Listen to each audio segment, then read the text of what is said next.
Howdy, everybody, and welcome to another exciting episode of the Faab Five Campaign here on the Random Rhapsody Network. I'm Matthew R. Dawson, your friendly neighborhood host and GM, and joining me around the virtual table today are Alyssa, Joe, Koines, and Kyle. Say hi, everybody. Hi, Hey. everybody. Jeremy, unfortunately, is out sick this time, but we're sending him all the best thoughts. Now, we don't have much in the way of announcements this week, so I'm just going to remind everybody that our next one-shot will be Joe's Holiday one-shot on Monday, December the 27th. So we got that to look forward to here in another month. A little over a month. But other than that, go ahead and join us as we dive into the world of Loroupa and continue on with the adventures of the Faab Five.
So we the kid. You know, Matt?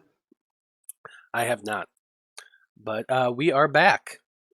And when we last left off, the Faab Five had traveled to the dwarven capital of Morag in search of a glaive that they believed could rid Bradfordshire of the wraiths that had overrun the town. Along with Jortha, the half-elven Blue Heron monk, and Vulcan, the druid who raised Eloise, the five focused their attention on tracking the whereabouts of an individual named Elvis Preslore, who Liam believed was the next target of Monastery Breaker Grood. Blood from a Stone, I can't talk today, informed the rest of the party of what he and Eloise had learned from the Syndicate, and, after a bit of discussion, the group decided to rest for the evening at a new inn before setting off in the morning. The next day, the five traveled to a district called the Depths and sought out the Red Guard who were investigating Preslore's disappearance. The squad came very close to being arrested while talking to the guards, but the fates seemed to smile on the group long enough for them to talk their way in to speak with the captain in leading the investigation. There, Liam told the captain all about his part in the destruction of Bradfordshire, and his belief that Grood not only had possession of the glaive, but that he was the shadowy murderer currently pursuing Preslore somewhere in the Underdark. The captain listened to Liam's story and informed the group that he was organizing a unit to send into the Underdark to check out Preslore's keep. But he said that if the group had a faster way to get there, he would allow the party to go instead. And so, Faab Five. You are all crowded in the very small makeshift office the Red Guard captain is currently using for his investigation. Captain Sternfeast has moved over to the door and is currently speaking through it to another guard on the other side. If anyone's curious what he's saying, you can roll a perception check while this is happening. Yeah. On the desk in front of you all is the map the captain had taken from Preslore's mansion, detailing the route through the Underdark. Oh, that's 29. So, Blood from a Stone.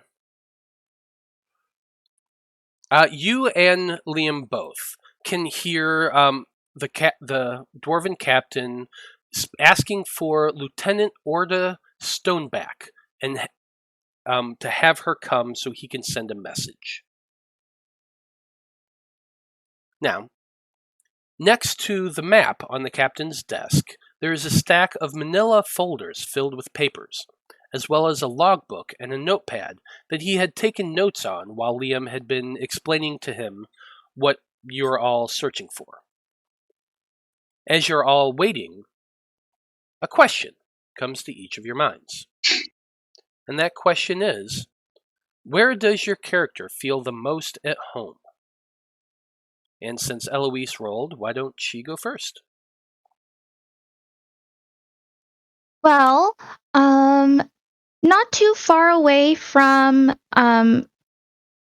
Vulcan's and I's cottage, there's this little glen that has this little creek running through it, and a lot of creatures go there for water and whatnot, and it's just so peaceful and so beautiful, and I think about there all the time.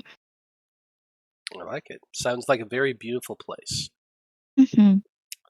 Blood from a Stone, how about you?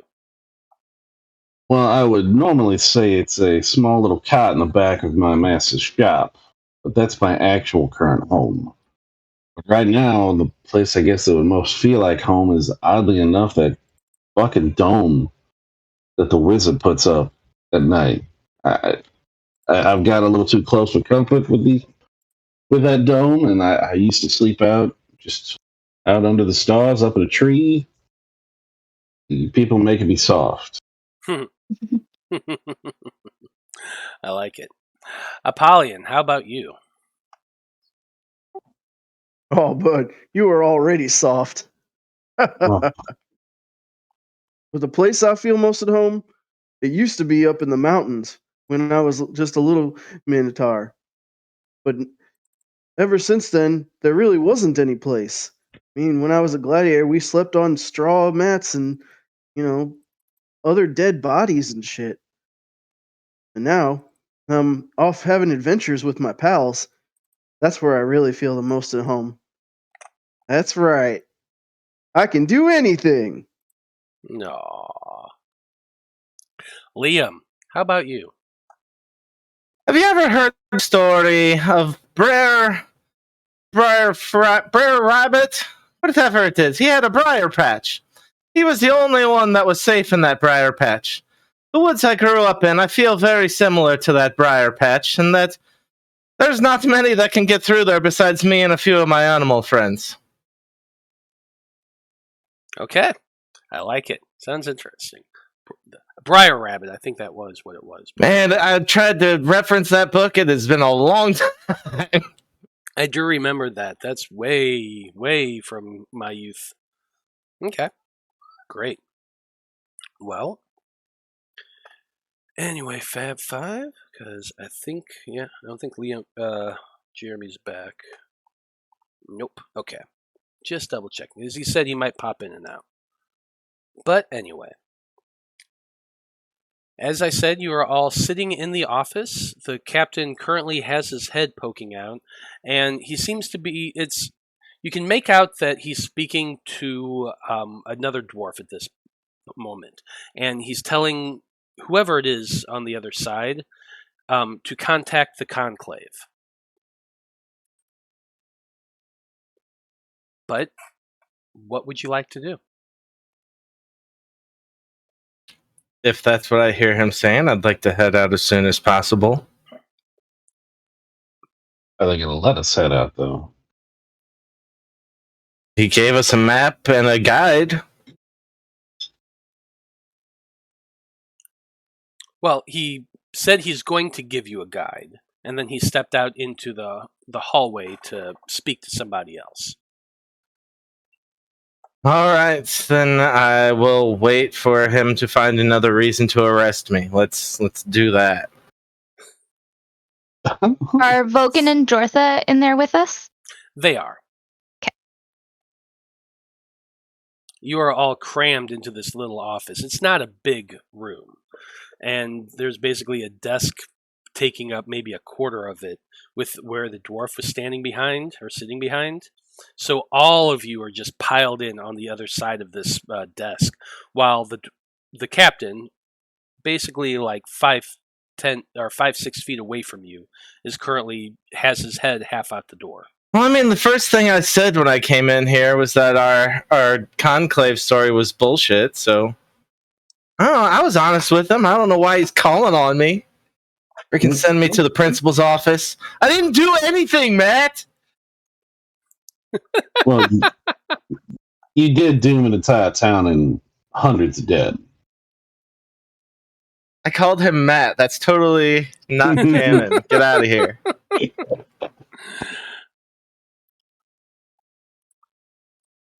So what are you all wanting to do? Uh, Are you just waiting for him to come back in the room? I suppose. Is it just us in the room now, and there's no other dwarves? Well, there is no. It's just the captain. He's half out of the door to the room. It's one room that you're all in with one door. He's half out of it, just talking to somebody, and you're all waiting for him to come back. He told you at the end of the last session that he was going to arrange for a dwarf to escort you, and then he got up and walked out the door and called for somebody. But we do have the map in hand right now, yes? It's currently on the desk in front of you, yes. And he said he did say you could take it. Good to know. Then I will go over to that and just casually start rolling it up. I will put one of my legs up onto the desk and say, "Hey, Captain, why don't you give us a personal escort out to the location of the crime?" And I'm going to roll for persuasion. Wait, do you still have the cloak of billowing on? No. He gave it to you. Dwarven kind, so it gives me advantage on persuasion with dwarf. Okay, I'm gonna stand behind. I'm gonna help him by standing behind him and and fluttering his cloak so it looks like it's billowing. That's a natural 20 for a 21. This is not happening. Okay, so Apollyon, with his leg up on the desk, calls the attention of the captain, who just turns, and his jaw kind of drops in a very confused expression grows on his face. And you want to go to the scene of the crime? I thought you wanted to go into the Underdark. I think that's what he meant. So I think that's what I meant where the investigation is going on, of course. The investigation is here in town at the murder sites and the attack site. I thought your group wanted to go down and chase after this individual who you say is following Preslore into the Underdark. Now, which one are you wanting to do? So you're saying you really know nothing? We're going after the Goliath. He's trying to flirt with you. God damn, be so subtle. So I just want you to take me somewhere, Captain. Oh, I'll wink with my eye. Is he wearing? Are his balls showing? Is he wearing just like a loincloth, or does he have actually proper clothing? Apollyon, what are you wearing? I'm wearing my fleece jacket, of course, sleeveless, and it's a nice loincloth. It's one of the longer ones, goes down to like my knees, but it's long and skinny. Damn it! Apple, can I stop fluttering your cloak now? My arms are hurting. Golden details. The dwarven captain is just massively confused by this whole thing. He's not the only one. And he just like... have you ever seen like an older man's eye twitch in annoyance? That's kind of what you're seeing right now. And he says, I'm getting the kind of feeling that y'all aren't really serious about helping out. Yes, no. Forgive my red friend. He's special. Yeah, just wait here. a minute, and he's going to turn and walk out the door. God damn it! Could you put the monster away? Put your leg down. No sleight of hand could possibly cover that up. If we look at the map right now, can we find our way to where we were wanting to go in the Underdark? And maybe Ather can help get us there? Well, go ahead and take a look at the map. You stand up and walk around to the desk and look at the map that Liam was in the process of rolling up, he had said a moment ago. Yeah, in the process, she comes over. I'll let her look at it. And as you look at it, the map itself is a network of tunnels that lays out massive stretch of land. There's a line that is drawn from a small star that's labeled Morag. And then there are different points of reference along the map. Lava pool, crevasse, rock formation, and so on and so forth across a very large piece of parchment. And there's a line that goes around showing the different tunnels it takes to get there. Vulcan, I had a funny question. If we're doing this fast travel technique that Eloise told us you were going to do, would we be able to open up a map and look at it, or would it be all misty? Well, that's actually a part of the spell there. Now, when I cast the spell, each of us are going to be transformed into a mist-like being, where we can travel super fast, but you cannot take things out of your inventory. Your whole body is just a mist.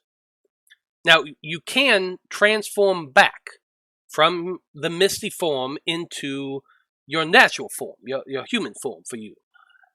It takes a minute to do so, however. Now, that is the difficult thing about this, looking at this map here.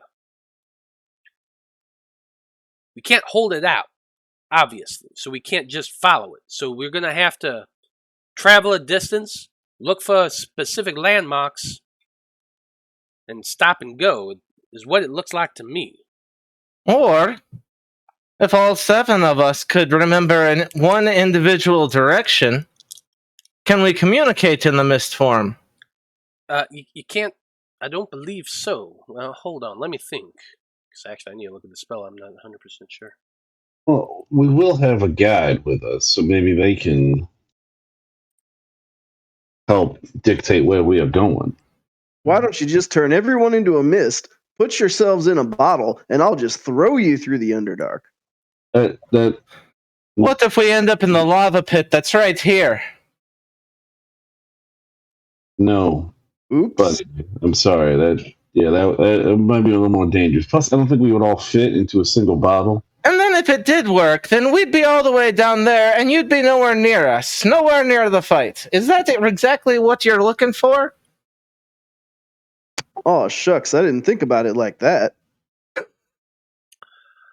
Yeah, so you cannot speak while you're in this form either. We will be relying on whatever abilities we have when we go down there, which also means that Eloise and I will not be able to see down there without a light source. Oh, I'm excellent at nonverbal communication. Buddy. Everyone looks over at Apollyon and he just gives that finger guns. Yeah. Well then, would my goggles work when I'm in gas form, or does the item no longer...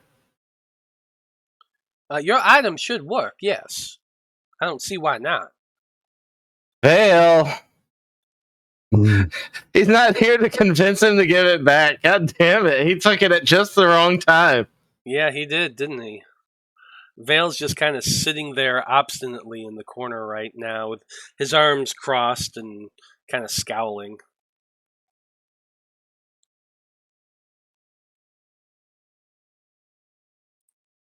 I don't know what to do with a character that's not here. I can't fucking do anything. That's okay. It just means that, neither of us can be in the lead. Someone else will have to. Well, then will you be able to see the mist form in front of you if you can't see?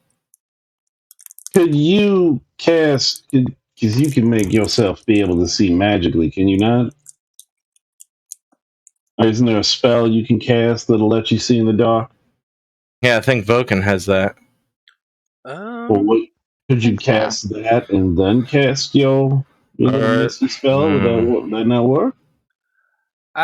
You're talking about dark vision. I do have that spell. The issue with it is it only lasts an hour. Now, Windwalk does not require me to concentrate, so I could cast dark vision on Dark vision. Dark vision is 8 hours. Oh, that's right. It is, isn't it? So maybe could he upcast that and do it, or could he just have to cast twice? Now, hang on. I look to Veil again, even though he's not here.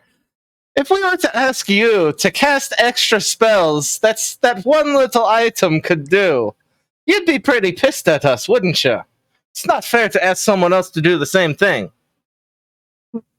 I think he'd give it back just for the Underdark. This is getting complex and like upcast of spells and. Can I roll a persuasion?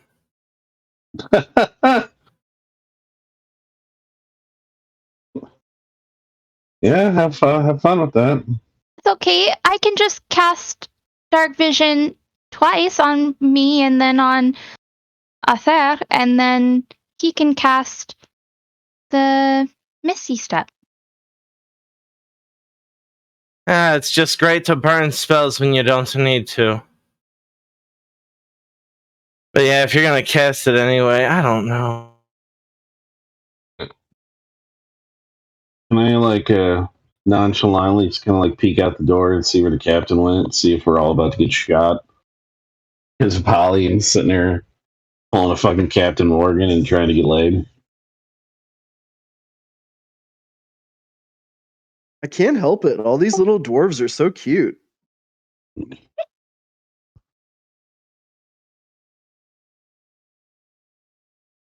If you're talking, man, I can't hear you. Oh, sorry about that. I said go ahead and roll a stealth check to peek open the door and check to see what's going on. And just flip his little hood up. Go for 30 on that. Yeah, you very gently twist that knob and pull it back to look open through the door, and you see the captain talking to another dwarf, a female, with auburn hair, and they just seem to be talking. Make a perception check.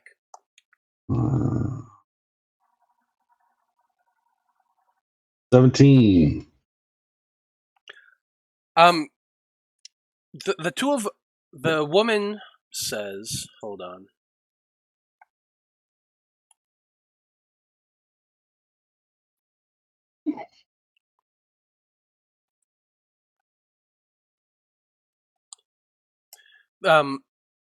She says to the captain, apparently they are members of the conclave.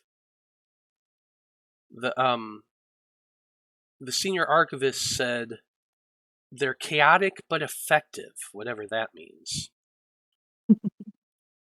Accurate. Let's just looking at people and he's giving a thumbs up and then he's he kind of turns it 3/4, we're still good. Working. The captain says, well, I suppose if someone wants to go down into the Underdark for us, might as well. You'll be taking them over to the gate. Gate 117. Be ready for when I escort him out. The tall red one has a libido the length of his damn horn, so watch yourself.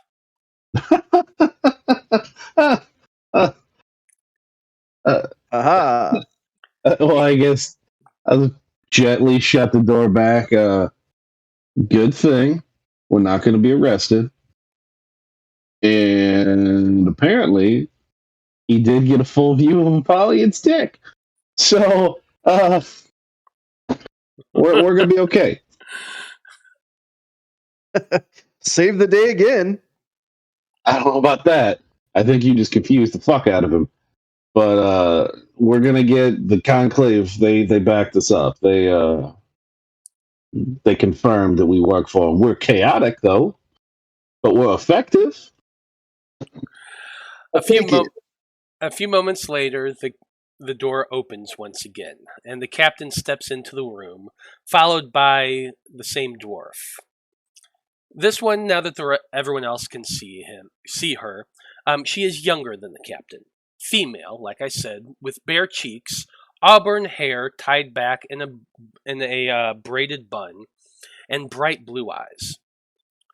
Without preamble, the captain says, "This is Lieutenant Stoutback. She spoke to the Erudite Conclave and confirmed your status there. Field researchers, apparently, and apparently new members. Stoutback, what was that phrase you used?" And the woman says, "Chaotic but effective, sir." And the captain says, "Yeah, chaotic but effective. Very well. Your hair is lovely. And the woman looks surprised at you, Eloise, and she says, "Oh, thank you." And she kind of blushes a little bit. And the captain just is talking over this whole thing. Lieutenant Stoutback here will be escorting you all to Gate 117, which is the gate Preslore used to flee. Now, once you're past the boundaries of Morag, you'll all be on your own. The Underdark is a dangerous place, and the lower passages go deep." And when he says this, his eyes flicker towards Veil, who unfortunately is not here to counter, but he was going to be doing some calling out elven shit. But anyway, since he's not here, I'm not going to do that. But the captain then says, "Well, I suppose the Conclave does takes in all sorts these days." And he shakes his head, but he picks up the map that you'd been rolling, Liam, and he hands it over to whoever's in front. Not Apollyon. He's not looking at you at all. Well, Captain, it does take all sorts to make a world, you know. Yeah, I suppose so. Now then, report back to me when you return from your expedition. As I said before, find Preslore and apprehend this Grood, or whoever you find chasing after Preslore, for questioning and for trial. If that's impossible, proof of death will suffice. Now, before you do head out, do you have any questions about the investigation?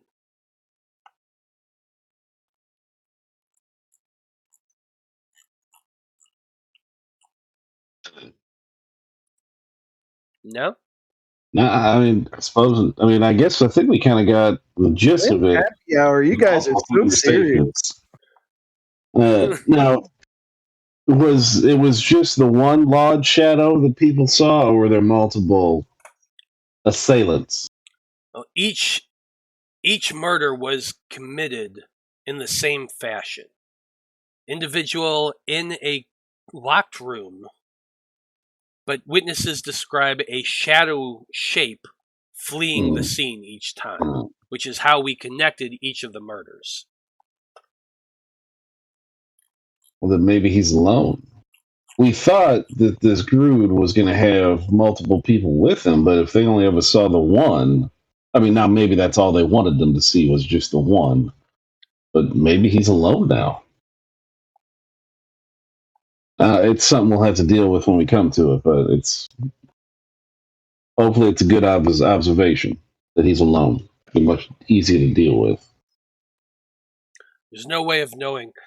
Each of the murders were spread out far apart from one another in different locations throughout the city. The only real connection we ever found beyond the fact that they were killed in the same manner was that each of them were members of Preslore's training hall. Okay, that's interesting.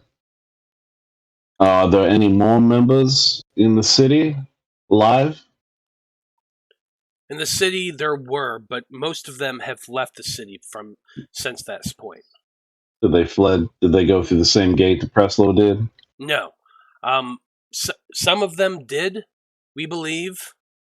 However, there's also a few who we know exited Morag from the central gate, which is the gate you all passed from. It would have been nice if one of them was still here and they could help guide us to this keep, because obviously they would know exactly where to find it. But it would have been nice. A map is one thing, but yes, a guide with a map is even better. It would have been nice if they would have bothered informing the Red Guard of what was happening before they fled.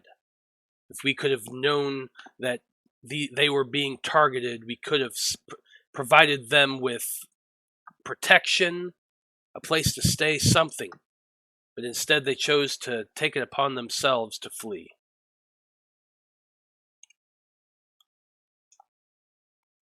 Alright. Do you know if they are the type to be cowards? Are they known to be this way, or are they just... Preslore's training hall was considered to be one of the best. They produced the best archers in Morag. I mean, archers are one thing. Frontline fighters is a whole nother. So maybe they Well, maybe they were retreating to grounds that were more familiar and where they may have a higher advantage. Hopefully. There's no way of knowing unless we actually can speak with one of them. If you find them alive, of course, bring them back so we can get their side of the story.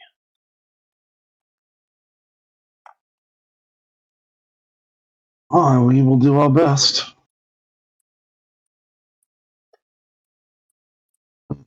I guess, was there anything we needed before we leave? Supplies? Anything, anybody? We could use some health potions. Oh, I think we got plenty of those, but... Really? Because I don't have any. I've got 5 lesser, 1 greater in the haversack. And then I think I got a couple on my list. Yeah, you can... I mean, if you want, take 2 lesser, and I'll take it off the list. Let me see. Cool. I've got... I know I definitely have a spider climb potion and a feather fall potion. Yeah,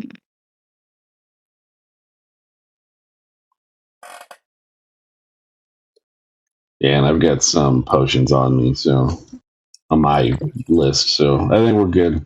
I was wondering if anybody wanted to go look for weapon, like, Cool. yeah. Or we can just go now, get it on with.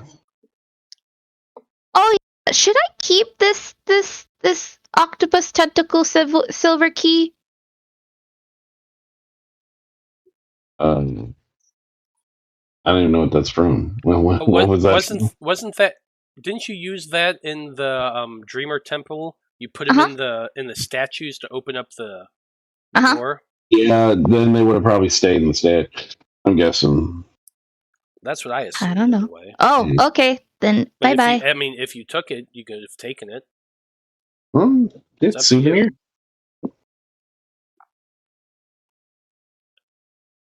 I'll keep it safe. A memento of our travels. Okay.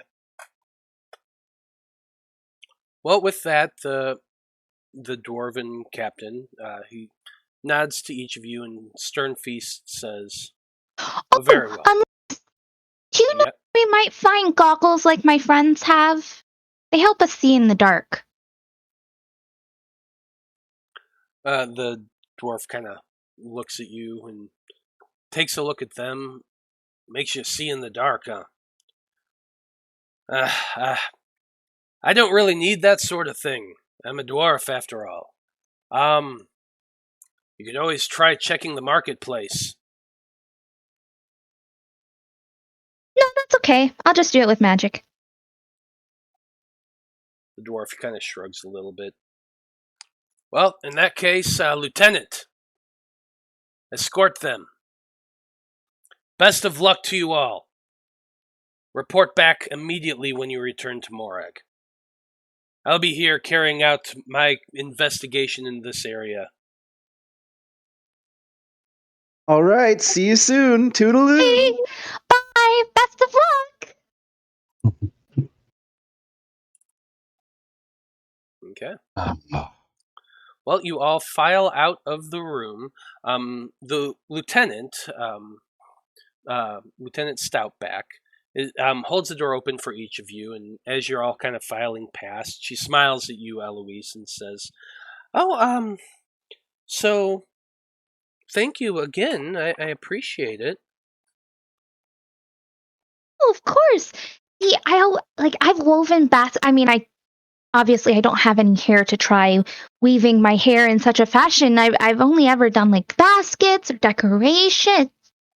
But it's really cool to see it done. You can do that with your own hair? That's amazing. Oh yeah, you could always get yourself a wig and do it that way if you ever wanted to. They make wigs of all kinds these days. And the two of them just start chatting as she leads you all down along the cliffside and through several long passages along the side of the cliff known as the Gap. As you're going down this cavern, you just can't help but stare to your left as you're always going down to that inky blackness that you can neither see the other side of nor the bottom. And it kind of just gives you a little sense of foreboding about the direction you are all going. Now, eventually you do arrive at Gate 117, which is a tunnel that in front of has been built out with stone and placed a very large iron gate inset into the stone to block this tunnel off. You can all see is that to keep people in or keep people out? Both, actually. The Underdark is not a place for people to just go wandering into. The mines down there go super deep. And while, yes, excavations are sent out there regularly, we keep these gates closed just in case anything comes up.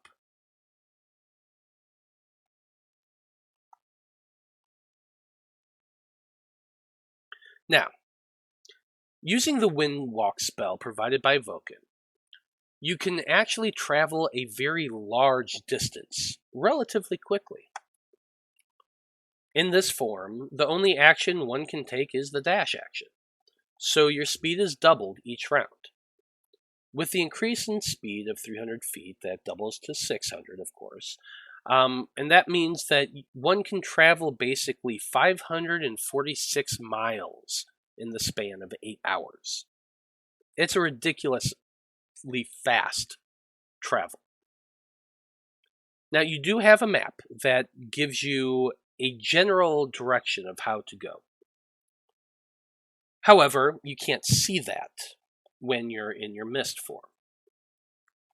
So you can either follow the path and try to remember as best you can, or you can stop periodically and revert to your natural form, check the map, and restart again.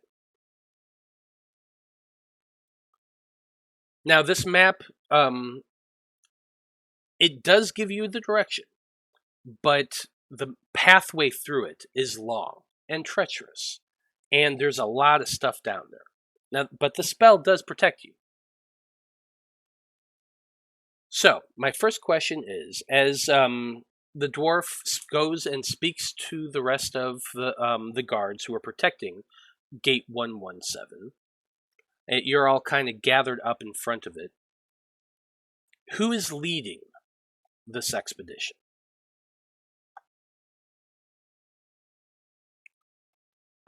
Yeah, I was gonna say Veil. I'll I'll go ahead and take the lead.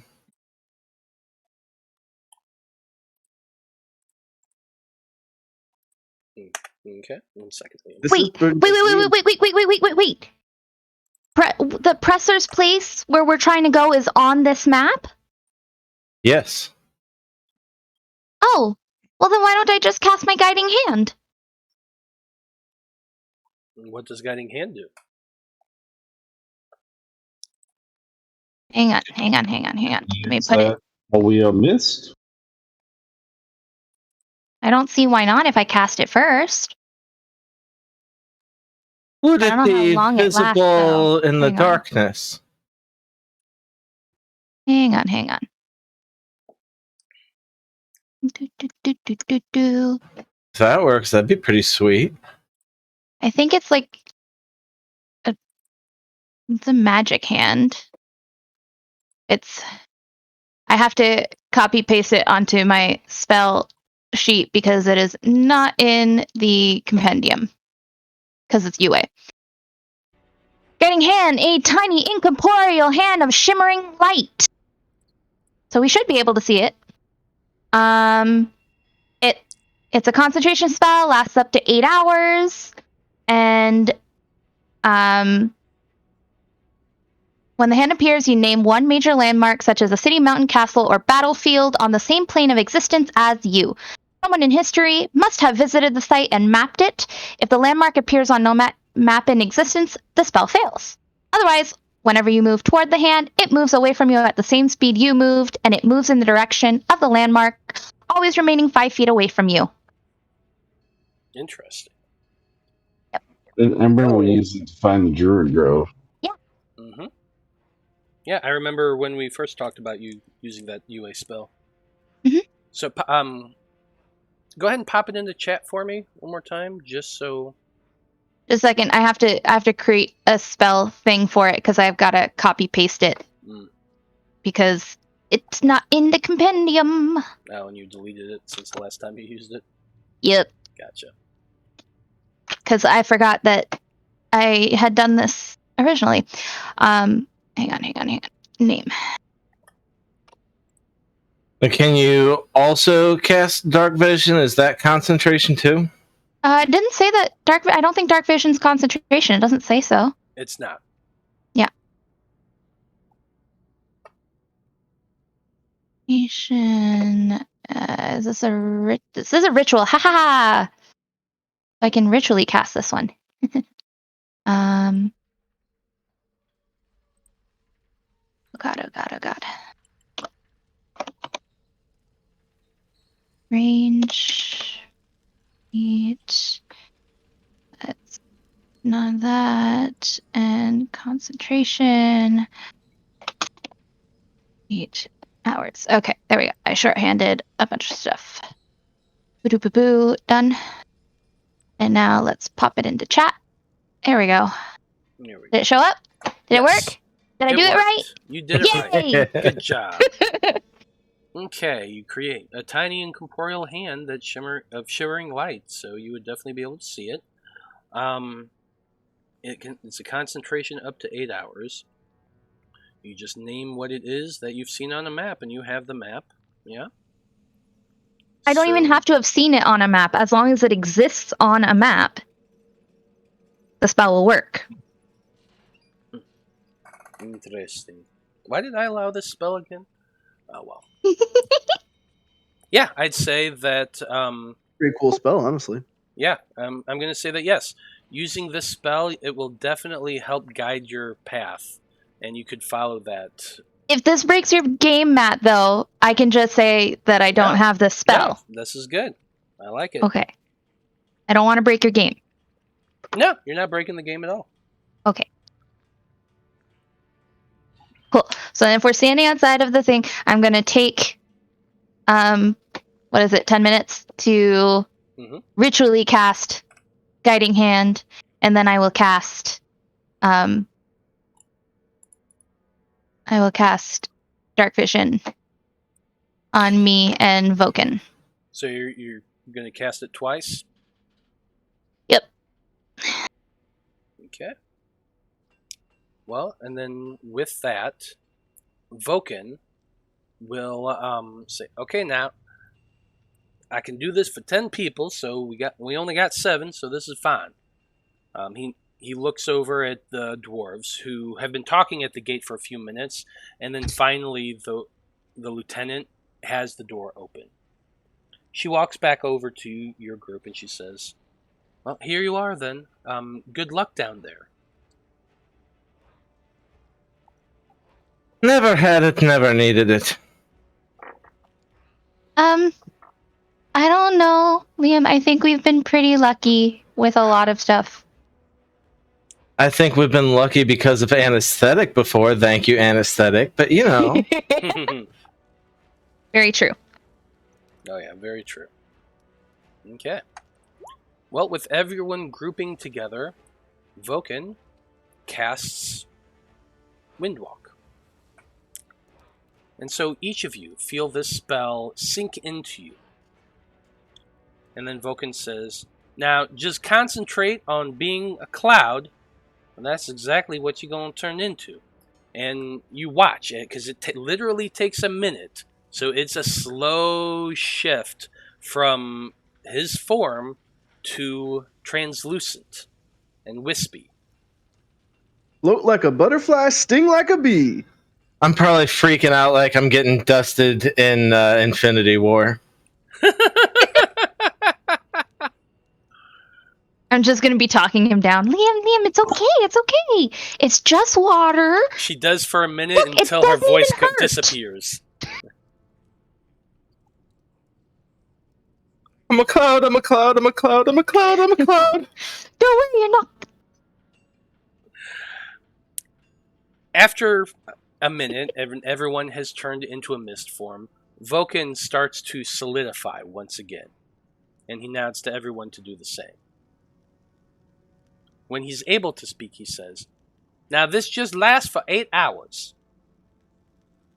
Not too difficult, but keep that in mind. Keep following Eloise's little thing there." It's handy. I'm not a cloud. Okay, I got it. No, it's lefty. Lefty.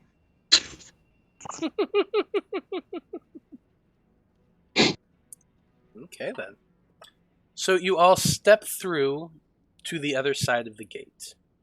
And as you all step through, the gate closes behind you and locks. 3 times. In this form, we don't really need the gate, but okay. Well, I was saying you transformed out beforehand, but whatever. Yeah. But whatever.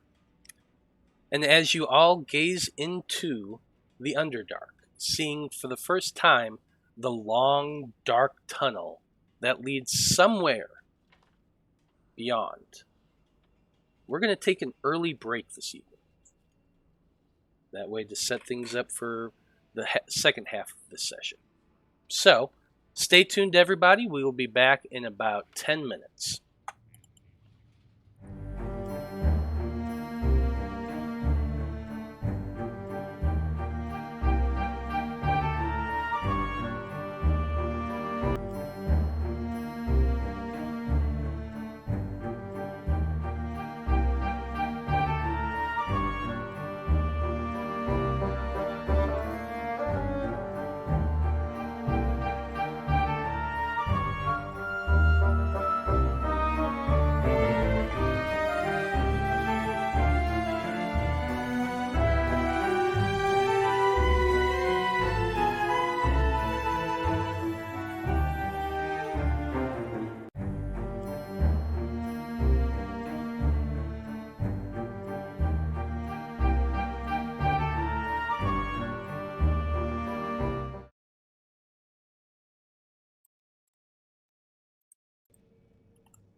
Howdy, everybody. We are back. And when we last left off, the team had just arrived at Gate 117 and was let into the opening tunnel of the Underdark. Eloise brought up that she had a rather unique spell in her disposal that she hadn't used in a while, but used once before, and had prepared it for today, specific for this. It's a spell that's called what, Eloise? Guiding Hand. Guiding Hand. Or you could just call him what I call him. I call him Lefty. But what this does, combined with Vulcan's Windwalk, is making the group's journey a lot easier to go. All of you step out into the first tunnel of the Underdark, and I'm actually going to move you to a different map. And in your mist form, you begin flying very fast from your perspective, because it is. You're going hella fast. But that spell that you have literally always stays 5 feet ahead of you. And so you follow it down dark, dank tunnels into large crevasses and open caves filled with stalactites and stalagmites and creatures moving through them on occasion. In your mist form, you can A, move extremely fast, and B, can't really be hurt. Well, I mean, a little bit. Because the spell does, it just gives them disadvantage, and it gives you resistance to damage from non-magical attacks. So you can theoretically take damage, but being as fast as you are, it's difficult for anything to catch up, or catch it really by surprise, because you're going to see it before it sees you. And so you make your way through cave after cave, going through tunnels that are filled with water, tunnels that are collapsed, and yet the spell tells you to move forward, because with the synergy between these two spells, it knows what you're capable of, and you can go through a 1-inch fucking space because of Windwalk. It just turned a level 6 spell to a level 7 spell. That is awesome. Yeah, kinda. The synergy between them works very well. And Anubis the Black is in chat right now. He plays Willow in the Debauchery Circus, and he's saying, "Thank you for the dice, Joe." Oh, you're welcome, buddy. They're so pretty. Now, Eloise. Hmm. Great idea with the spell. I had figured out maybe 15 to 20% chance the group would be able to make it through the Underdark without having to stop or having to check things out or even to rest. And so having the spell at your disposal, something I forgot you had, great idea. Take a point of inspiration. Thank you. I forgot I had it too. Mm-hmm. Yeah, but that is a spell we talked about you having at the very beginning when you first joined the group. So, perfect use of it. Yay! And like I said, I didn't expect your group to make it through this without having to stop or anything like that.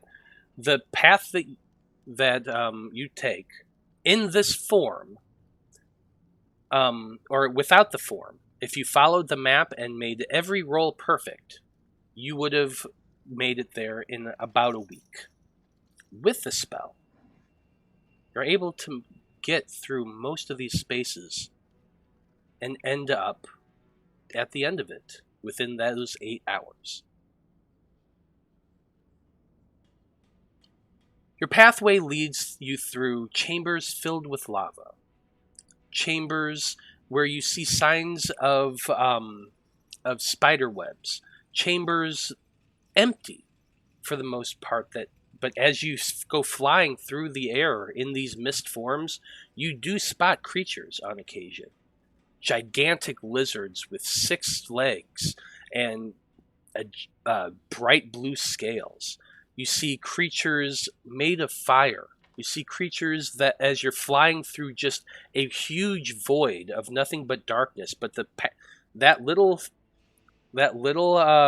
hand pointing the way, bright light, as it's going through, you spot these gigantic winged creatures. They look like manta rays come flying through the darkness, trying to eat this little glowy light thing like moths to a flame. and they keep flying at it for quite a while until eventually you get past their territory and they grow bored and fly away. But because of that, your group's able to make it through quite a few spaces. Eventually, you all know the spell's beginning to end. You're all getting tired from this long trek that has whizzed by you all at blinding speed. Even with your dark vision, it was probably a little difficult to make out everything you flew past. But with that glowy light ahead, and you following it directly, it was not difficult to make it through there.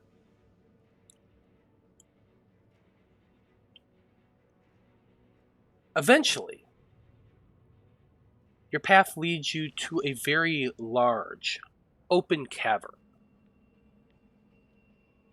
You all step out into the edge, and you know in the back of your mind that your time is starting to come up to an end. You've seen Voken's, or the form that you assume is Voken, because it's giant. The Misty form is probably head and shoulders taller than most of you, kind of waving his form a little bit, trying to draw everyone's attention. I'm going to move you to one more map.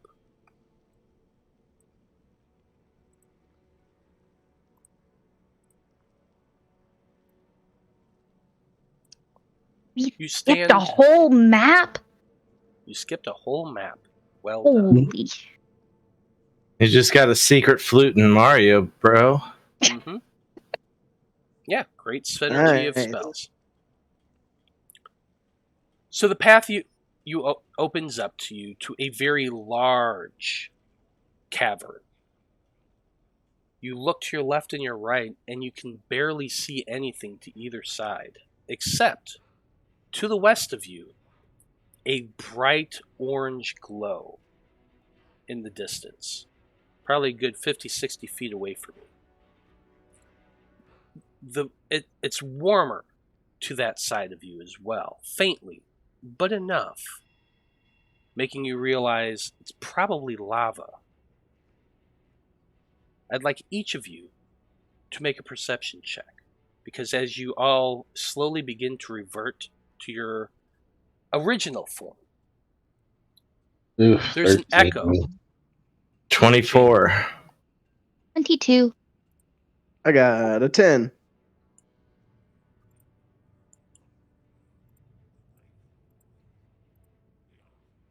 Okay.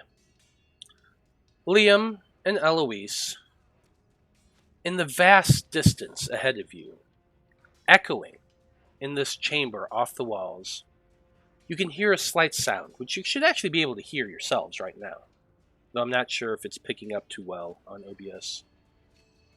It's the sound of battle, a clang of metal on metal, and of shouts that just you can faintly hear with those of you who rolled above a 20.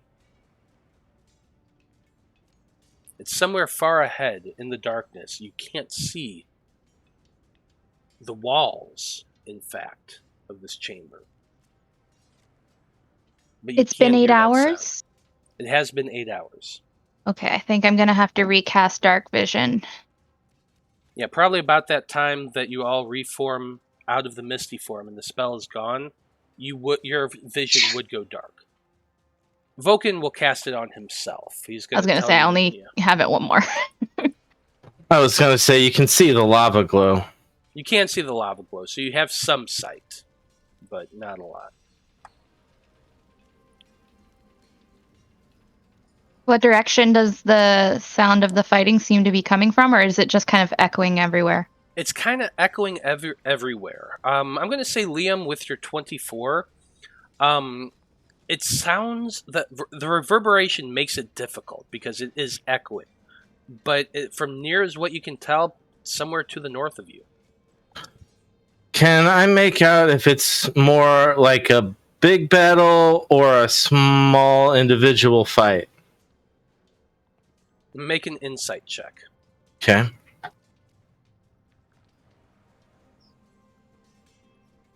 $12.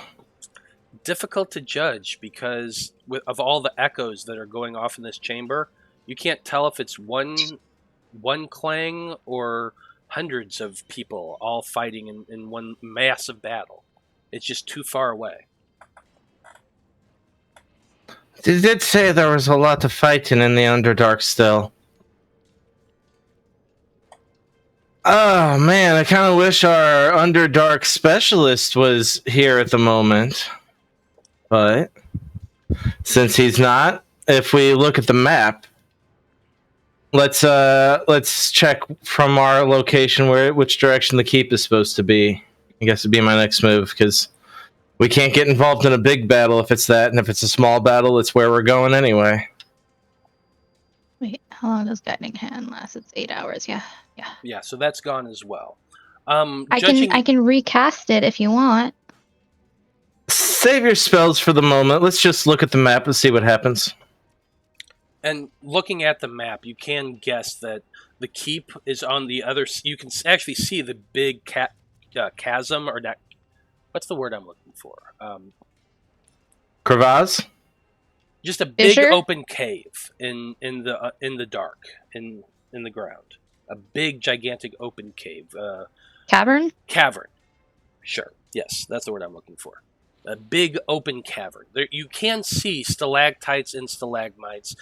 Quite a few columns coming down from ceiling to floor as well. And you can see on the map that cavern has been drawn out, and at the far end of it, inserted into the wall, is a drawing of a keep. Looks like as though it were half built into a rock wall.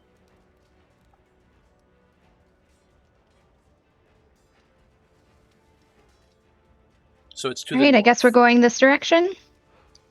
To the north. Alright.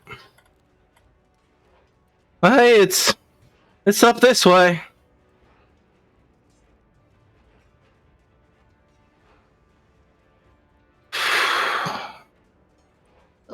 Okay. As you continue to make your way up ahead, go ahead and roll another perception check. Everyone? Anyone who's in, I would say Liam, you and Apollyon, because the two of you seem to be in the lead. Soft 20.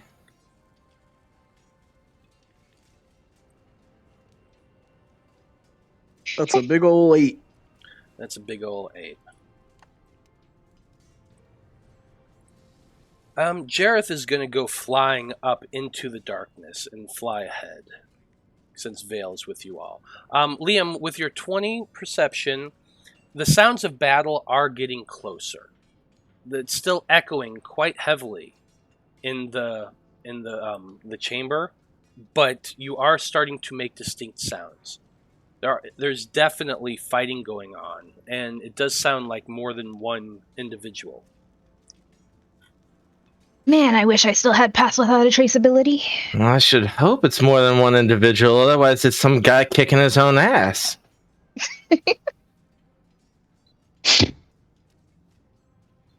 Yeah, I didn't... Direction are the sounds coming from? To the north. Although Still Apollyon, seems to be this way. Let's keep going. you rolled an 8, so you're not sure. Maybe to the west. I'm gonna look over at Polly and then say, lava's pretty cool for a keep, isn't it? Oh yeah, I'm definitely having lava around my keep one day. Veil, who's walking behind, whispers, I see a big guy fighting a dwarf on top of the wall. You see him right now. Let's go. I dash. Yeah. Okay. Shh! Don't just run into battle. I'm gonna keep pace with Eloise here. Well, Eloise,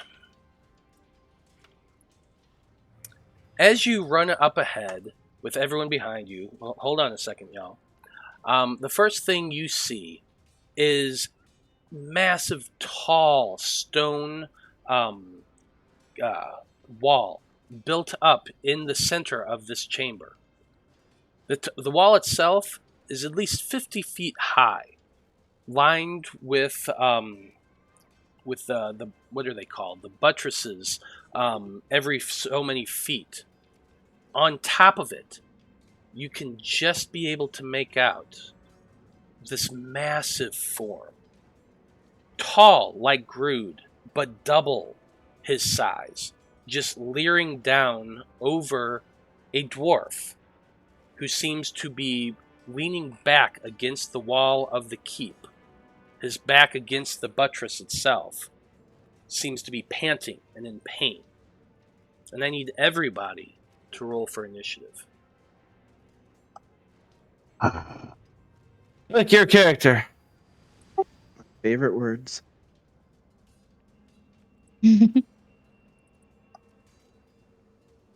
Ooh, 24.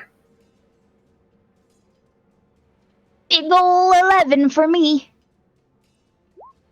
Holly, no! Okay, so I'm supposed to have advantage, so there's no way I could have. You did. You rolled a 1 and a 5. If you click like scroll over the 816, it'll show the two numbers you rolled, and it just shows up red because one of them was a crit fail. Oh, okay. Wow, that sucks.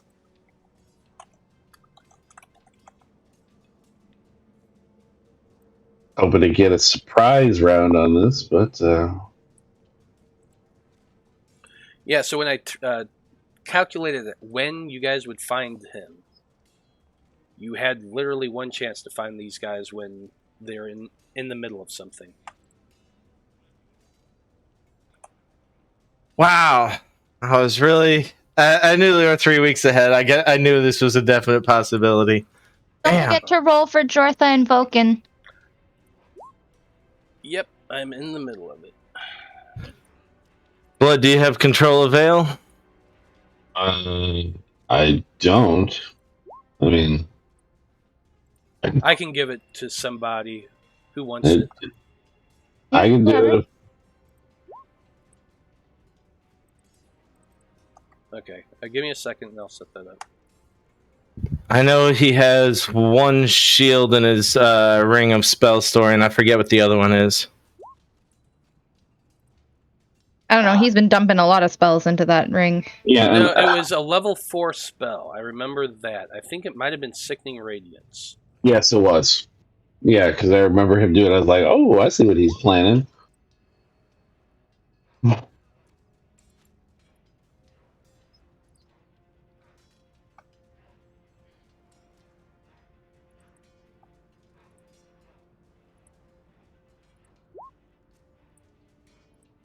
He looks bigger?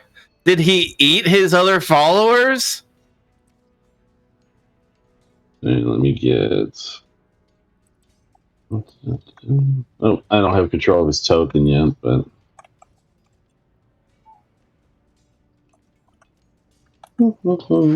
Is he wielding the glaive, or is it just on his back? There Can we we go. see it in the silhouette? What is the owl? I guess, do I have control? I mean, I'm working on it, dude. Give me a sec. I was just curious. I mean, we can just have him. I just want to know what his initiative was. I can just roll a d20. I didn't know if you're going to give me. Jareth usually Actually, it goes should be on Vale's everyone. turn, doesn't Yeah, he? he goes on Vale's turn. Yeah. It should be. Everyone should be able to control Vale. Yeah, well, Try it. I got it open. Okay. That was his. The 12 was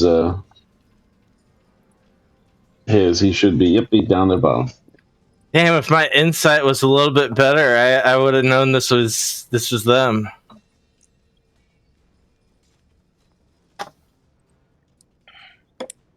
Okay, is everybody in initiative? I believe so. Okay. Well then, starting things off, Liam, you are first in initiative right now, and you can see this too from where you're standing. 50 feet up on top of a gigantic wall. Behind this wall, you can see the building of a keep. Very well worked stone in a tower that's half built out of a cliff-faced wall. You can see there standing on top of it, the full form of Grood. Massive in size for a Goliath. He is at least as, like, looking up at him right now on top of that, on top of the wall, it reminds you of when you were a child and the first time you looked up at Grood. And just for that moment, you look at him and you remember that. Just looking up as a child at that massive form. He seems to be coming towards that dwarf that you can just barely see the head of, leaning up against the buttress of the wall. He has his scimitars in his hand, one in each, but you cannot hear what's being said up there. So, Liam, what would you like to do? All right. I am going to... Oh, I gotta unclick that. Move up about 45 feet to right about here. Oh, I couldn't see clearly. He's right there. Okay, so... Yeah, that's fine. You can see him? Yeah, I can see him. Okay. And I am going to... chuck 2 shuriken at him.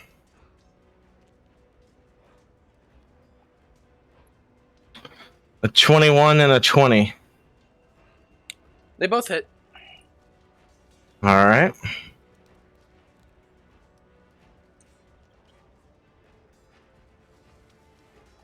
And then patient defense. I pull out my quarterstaff. That's my turn. 2 shuriken go flying through the air, up. Both strike Grood in the chest. And he just stops and looks down at it, confused for a second. That's it for Liam's turn. Jortha, seeing everyone run ahead, she can't really see what's ahead beyond that. She just calls out in a loud voice. What is going on? Where are they? And she's going to run ahead. 5, 10, 15, 20. What's her movement speed? 45. 25, 30, 35, 40. 45. Up to right there. She pulls her scimitar out from behind her back. Let's see here. Unfortunately, there's not a lot she can do.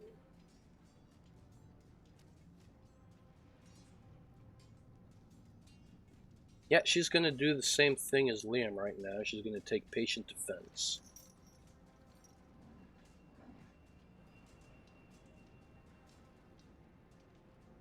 She's just going to hold her the rest of her turn for there.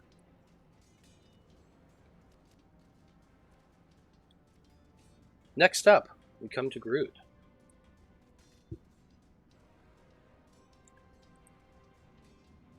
Grood steps forward towards the dwarf. You can hear in this loud voice that echoes throughout the chamber.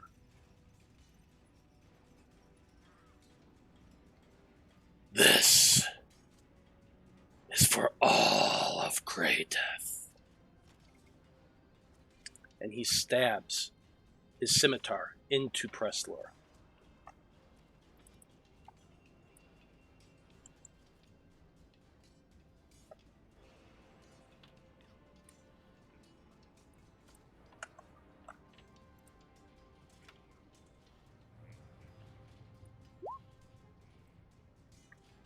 God damn it, why was that? So that was a nat 20 for a 29. Unfortunately, I rolled it to GM, but the people watching can see it.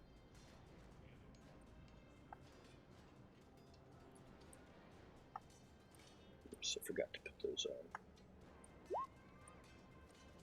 There we go. You all watch as he stabs downward directly into this dwarf. The dwarf screams out, "Ah!" in a very Elvis-like fashion. And he slumps to the ground. What's that? I'm just laughing at the fucking Elvis shit still. Can't believe he called him Preslore. God damn it. He then reaches down and grabs the dwarf and throws him backward, and you lose sight of him. Then he steps forward and looks down, and he says, "What is all this? That fool have more? Where were you hiding?"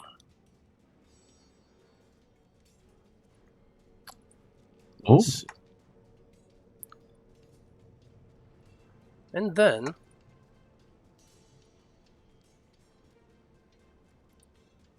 he disappears. Yeah, god damn it.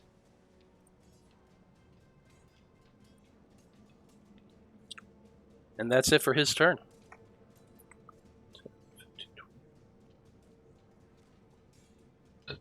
Yeah, I guess it's me. These little rock piles, are they just like small little bits of rock, or are they like Yeah, those two over here definitely look a lot smaller. These look bigger, and you could probably hide behind one of those. Yeah, we don't know where he's at right now. So yeah, I'm gonna move Blood back. He's gonna be kind of chilling out with this one, and he's just gonna be prepping a shot with his crossbow, blazing bowstring shot, and he's just gonna have it ready to go. But let me do my stealth check. It's 22, so he's just prepped up, rocking it, ready to go. Okay. You slide into the night, hiding behind a large pile of stones that are out there amidst this gigantic cavern, and duck down behind it, pulling your cloak up over you. Perfect.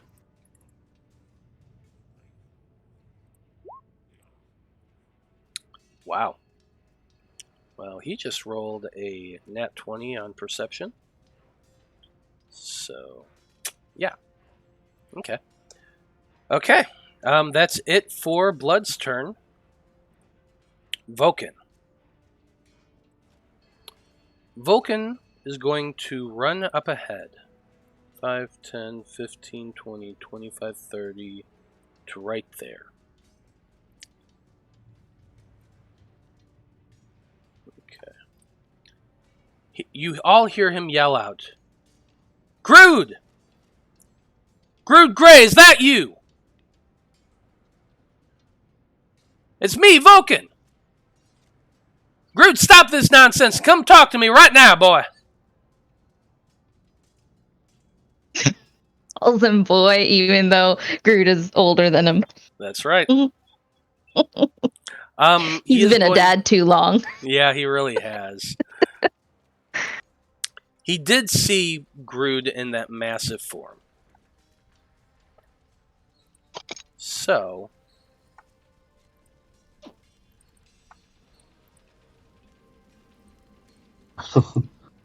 Yeah. Fail seeing that he just saw this giant fucking thing standing there and he disappeared. And he disappeared. He's gonna be smart to go back behind some rocks, but he is going to we're gonna start off, he's gonna just prep magic missiles for when he sees that giant creature show up again. Oh, are you talking about Veil? Give me 1 second. I was trying to do something with Vulcan real quick. Oh, sorry. Yeah. You clicked the turn order. I was like, oh, is it done? Yeah, sorry. Yeah. I clicked it, but I wasn't quite ready yet. Oh, you're good to go. I can wait. Anyway, what he's doing for his action is he's casting Enlarge on Liam. Ooh. So you increase in size as well, Liam. Oh boy. Growing up to large. So you're now probably around 10, or how tall are you right now? Normally? I am 5'10". 5'10", so it's literally double. So you'd be 11 feet something. Yeah. Math. But yeah.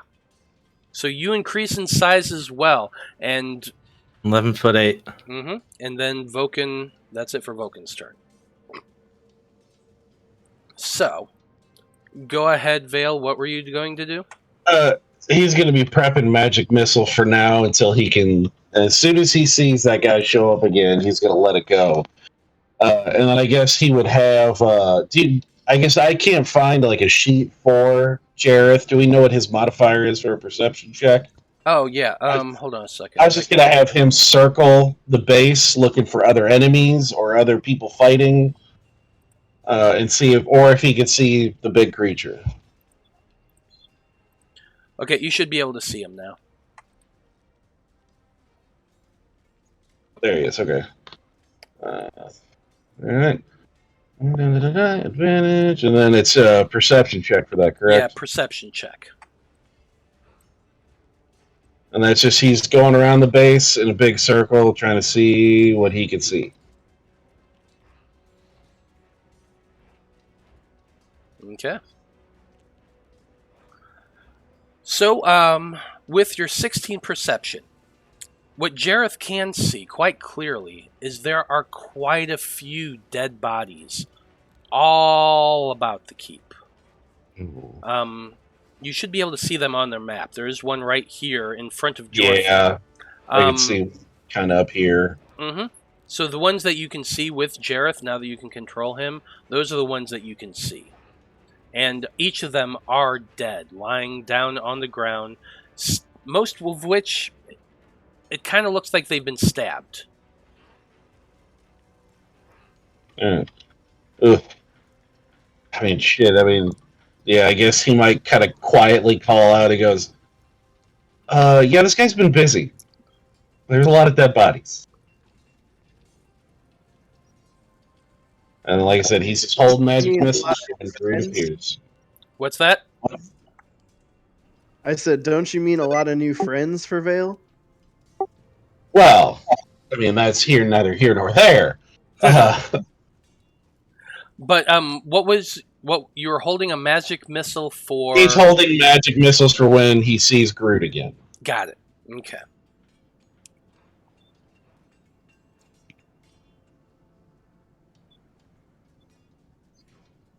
That's it for... Actually, hold on one second.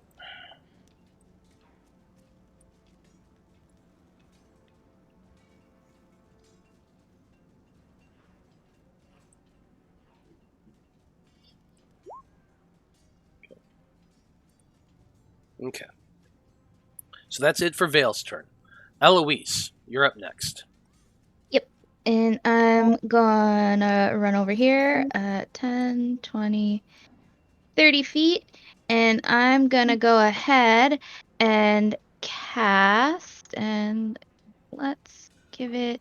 What color is a healing color? I don't know. Blue? Blue? Alright, let's give it a blue tint. And I'm gonna go ahead and cast.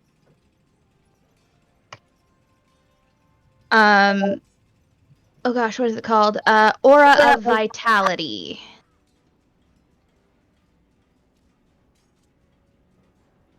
What does Aura of Vitality do? It is now in chat. So it's a healing energy that radiates from me in a 30-foot radius. Until the spell ends, the aura moves with me, centered on me, and I can use a bonus action to cause one creature in the aura, including me, to regain 2d6 hit points. And since Preslore is just in the edges of it, I would like him to give him some healing with my bonus action. Okay. Interesting. And I'm free action. I'm just gonna yell out in giant. Who in our group knows giant? Well, Veil, wasn't that what Veil was studying? No, he was studying Orc. Orc. He was studying Orc. Uh, Vulcan ironic- speaks. Studying Orcish. And ironically, Blood speaks Giant. So everyone but Blood and Apollyon? No, Blood speaks Giant. I don't speak it. Yeah, Okay. Apollyon does not speak giant. So Okay, Liam, so everyone but yeah, Apollyon and Liam. and Veil. Vale does not know giant? Veil does not know No. giant. But Blood does. Okay. So just me, Blood, and Vulcan. Yes. Alright. So then we'll see. And Grood. And Grood. And Eloise in giant is gonna yell out, Uncle Grood, please! We don't wanna hurt you! I don't wanna hurt you! Damn it. Blood's gonna have second thoughts about shooting him now. Aww. What am I talking about? No, Uncle Grood. Oh my god. Interesting. Yep. So that's it. So Eloise, how much healing do you pump into? 2d6. Go ahead and roll your 2d6. Okay. 3 points of healing. 3 points of healing. You cast the spell out. You feel it connect to. Well, actually, hold on a second. Oh, I mean, it is just any creature within that, so you don't have to have eyes on them, which is a good thing because you did not. But yes, it does connect. You feel that healing surge wash over the target that you believe is Preslore. You don't hear anything, so you're not sure, but you know he was healed for 3. Okay. That's it for her. Shadow Monk, I moved the last turn. So Apollyon, your turn. I did both Shadow Monks at the same time as the rest of them, just to make it What's easier. this wall and this parapet look like? Does it look like something that could be climbed? I mean, it's your typical stone wall. It's pretty flat faced. There's it'd be difficult to just try to scale it without a means to. Like, you could throw up a rope and try to climb up it that way, but it's 50 foot tall and there's no real handholds. You Do know, I see where there might be a door or some stairs? Oh, there's definitely a door directly in front of it, right here. It's 2 wooden doors that are closed. They're reinforced with iron, but there is 2 doors right here at the front of this keep. All right, well, I'm gonna run up to the doors and try to open them. Okay. You run up to the doors and grab onto the handle of one of them and pull. And it does not move. It seems like it is, what's the word I'm looking Barred? for? Locked. Barred. Thank you. Barred.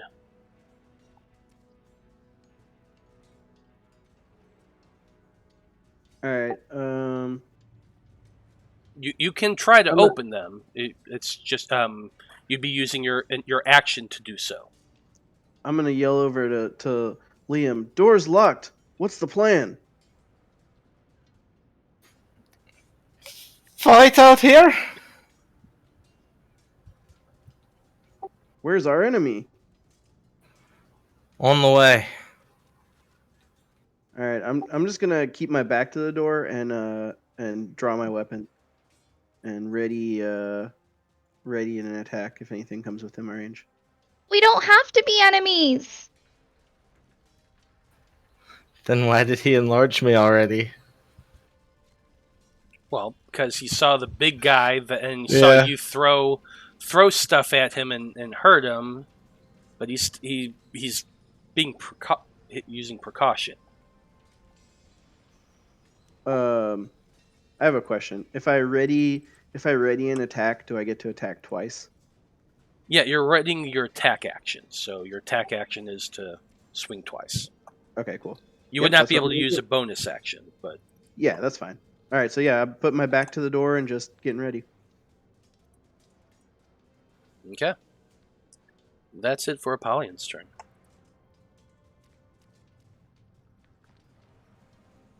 Next up. That guy moved already.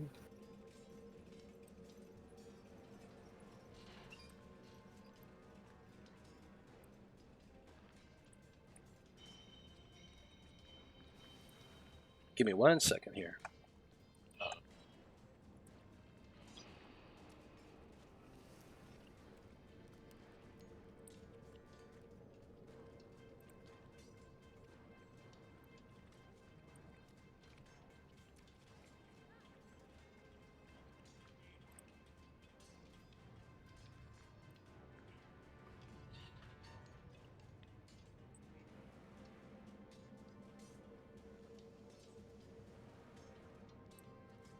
Okay.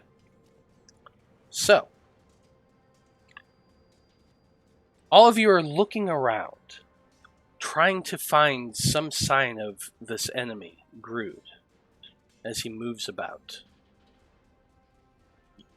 Liam, with your gigantic size, you can vaguely see Preslore beginning to lift himself up. Just barely. Actually, no. You're only 10. You're 11 feet tall. You wouldn't be able to see that. I'm sorry. Never mind. But as you're all looking around, trying to find Grood, you see from behind you, standing next to Jortha, is standing there, her weapons at a ready. Suddenly, out of the shadows leaps a man, a red-skinned tiefling that just appears out of nowhere.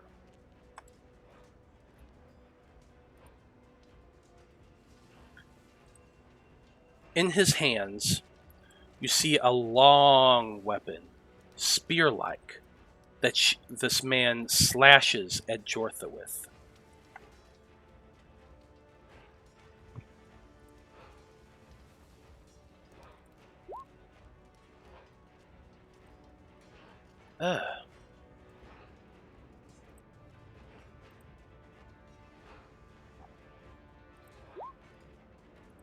That's a 23. Slicing deeply into Jortha, just as it appears, it slashes out with this long pole arm, slashing through this woman with a vicious cut. It attacks once more. Should be the disadvantage because she's patient defense, right? Well, she was patient defense, that is true. Which I assume the first hits anyway. Well, it can't. So it canceled each other out. So it would have been just a straight roll because she was at, because he had advantage on this attack. So the 23 and the 26 do still hit because those are the first rolls. Well, the second one, would that still be surprise, though? So she's already been stabbed once?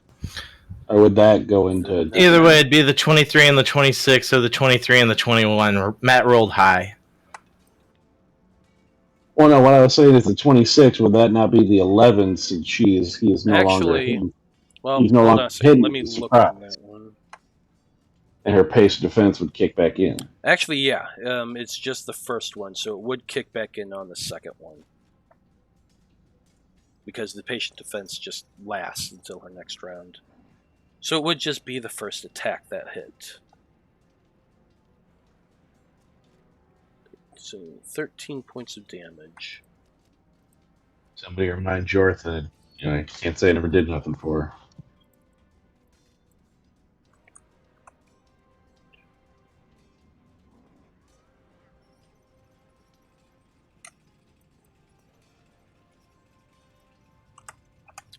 Oof. Ouch. So that was the action. Then as a bonus action.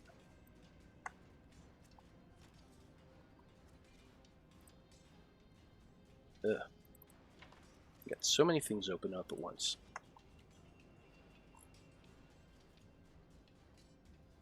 Then as a bonus action. It disappears. Well, that's not entirely true, because there is some light there. Steps backwards. Jortha gets the attack of opportunity.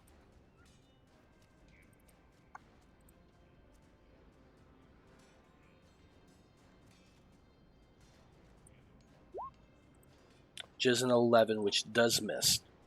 This tiefling then runs backwards about 30 feet, and in this gloom of darkness that seems to overtake him, he disappears once again.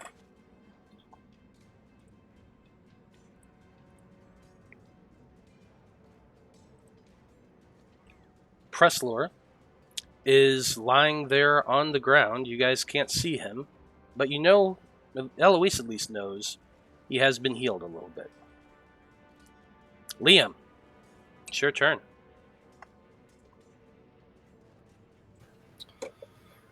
I am going to hold my action in case he makes a jump at me. However, while I'm holding my action, I'm going to shout out, Master Grood, you cannot hide from this one. You must come out now. Roll a persuasion check.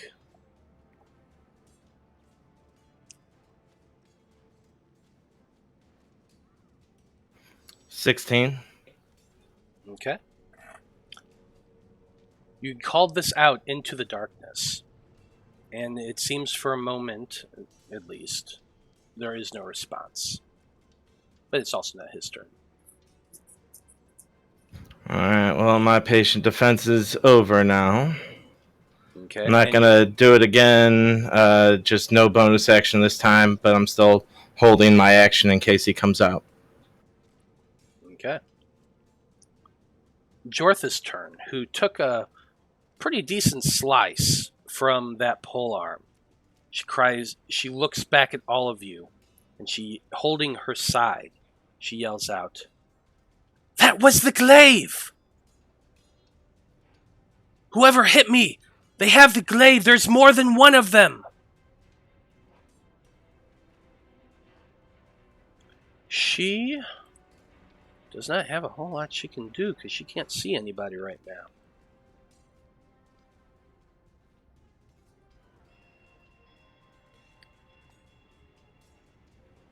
So, yeah,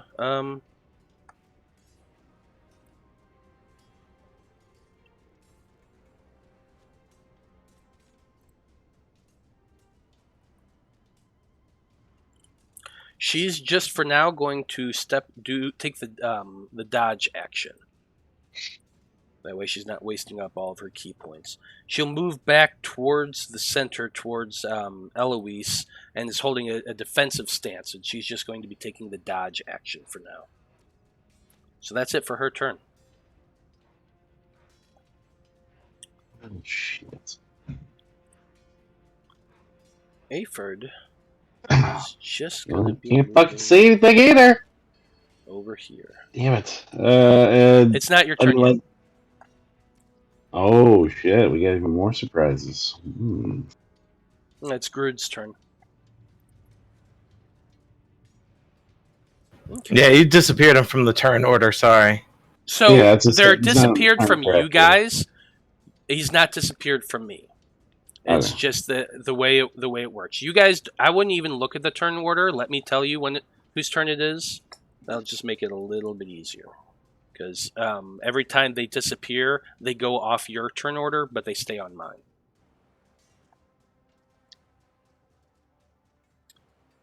So she was just going over to the side of the wall and is looking down over this battle.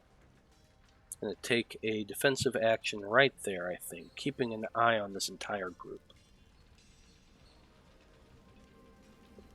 Grood. So you called out Liam for him to come out and show himself.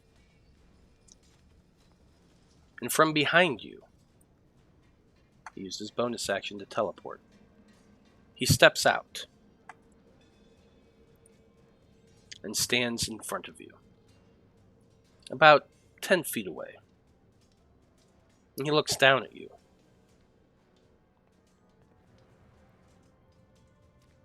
You seem bigger.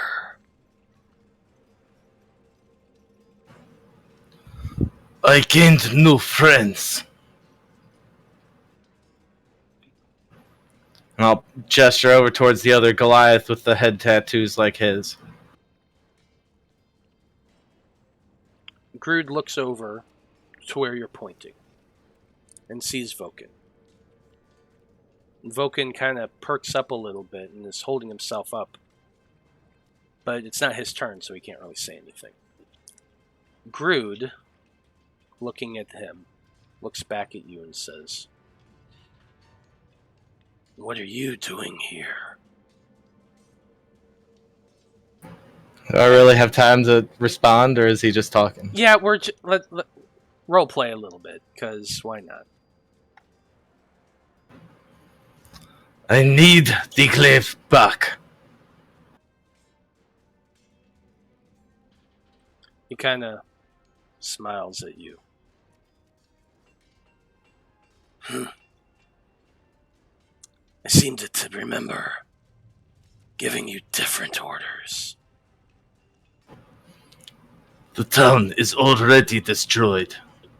There is no need for those wraiths to escape the town. Of course there is. Chaos.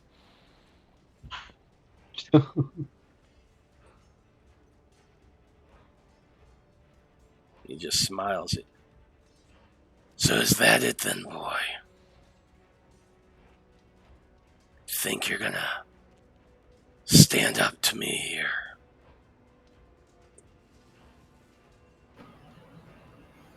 I do not need you anymore. You have no idea who the fuck I am.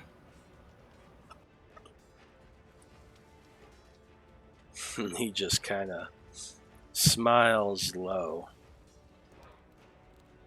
Be it on you.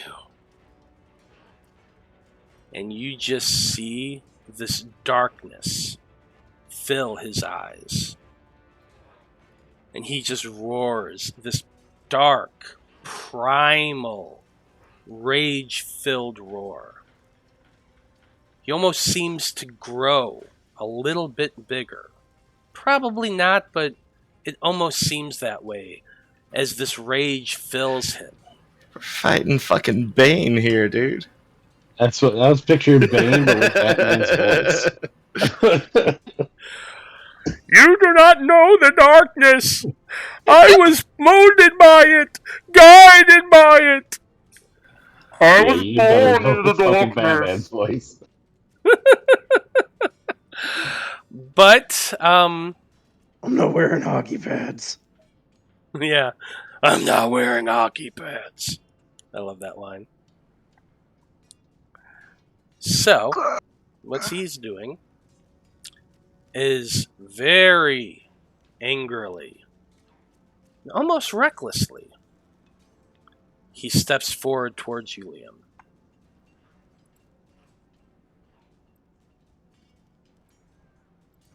Oh shit, Well, actually, he couldn't have done that. I'm sorry, he did not rage. Because he already used his bonus action. Okay. Well, first thing that happens when he steps into my range is my opportunity attack when people come into my range. Okay, go ahead. Hold on a second. I just remembered something. Because didn't you say that Veil was holding magic missile the moment he appeared? Yeah, I was waiting for you guys to do your dialogue. So. Yeah, you wanted to do. Yeah, well, that probably should have happened before the dialogue. Sure. But go ahead and hit him with the magic missile. Now, can magic missiles? Do they erupt from him, or could he say they just kind of rain down above? Well, I'm it's just a that. dart that shoots out of the hand. I've always pictured it. Well, I was gonna say he always does it 3 charges with that wand. So is that the one charge is 3, and the extra charges are 1 each, right? So it'd be 5 1 each. Yeah. So it would be 5 if you cast it at 3rd level. Yeah. Well, it's that wand he's got, so it's 5 charges. Good God! Nice rolls. I need to go to fucking Vegas. 22 points of damage. These bolts of energy just come flying out of Veil's wand that as he's hiding behind this gigantic stone mound. and they slam into Grood. 1, 2, 3, 4, 5 as he comes stepping towards Liam. Go ahead, Liam, and make your reaction. I'd like to think Veil's just like giggling. No, natural 1. A drow giggle. I'm not used to this size yet. Yeah, of course. Gotta be a drow giggle. So you swing. Oh, shit! You just said it, dude. You cursed yourself. I saw the roll happen. It happened later for you guys. Sorry. You swing out with your quarterstaff, but 10's definitely not going to hit him. And then Grood, grinning at you angrily, but not raging because he already used his bonus action, swings at you. Because I was to say, because didn't he do rage damage against Preslore? So wouldn't he already do rage? But then we had a dialogue. Yeah. My held action is off. It's fine. That's why I was just wanted. I didn't want to shortchange. I didn't want to shortchange Grood. Actually, technically that's true because the last action he was raged already, and then he disappeared, and then his next turn he reappeared. So I guess the rage would still be in effect. Yes, it would. Plus, he just took damage too. Yep. I don't play barbarians that often. Yeah, but you watch me do it every week. Yes, I do, so I should remember it a bit better. And then you got your buddy Cord in our other game. But 2 characters that I am not playing. I know. Anyway, 2 swings at Liam.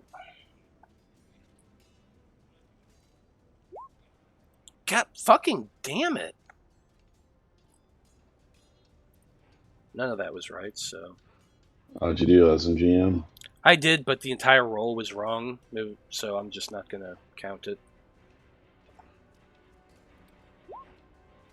Okay, that's a 15 to hit. 15 misses. God damn.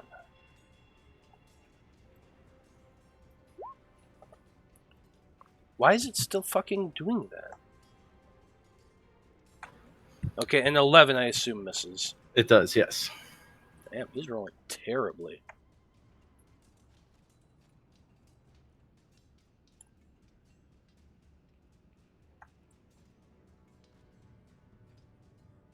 Okay. Just making sure. So 2 swings out from Grood. Both of them just swings one. Liam just jumps back out of the way. That second one comes swinging upward, and you manage to deflect it with the quarterstaff that you're holding, Liam.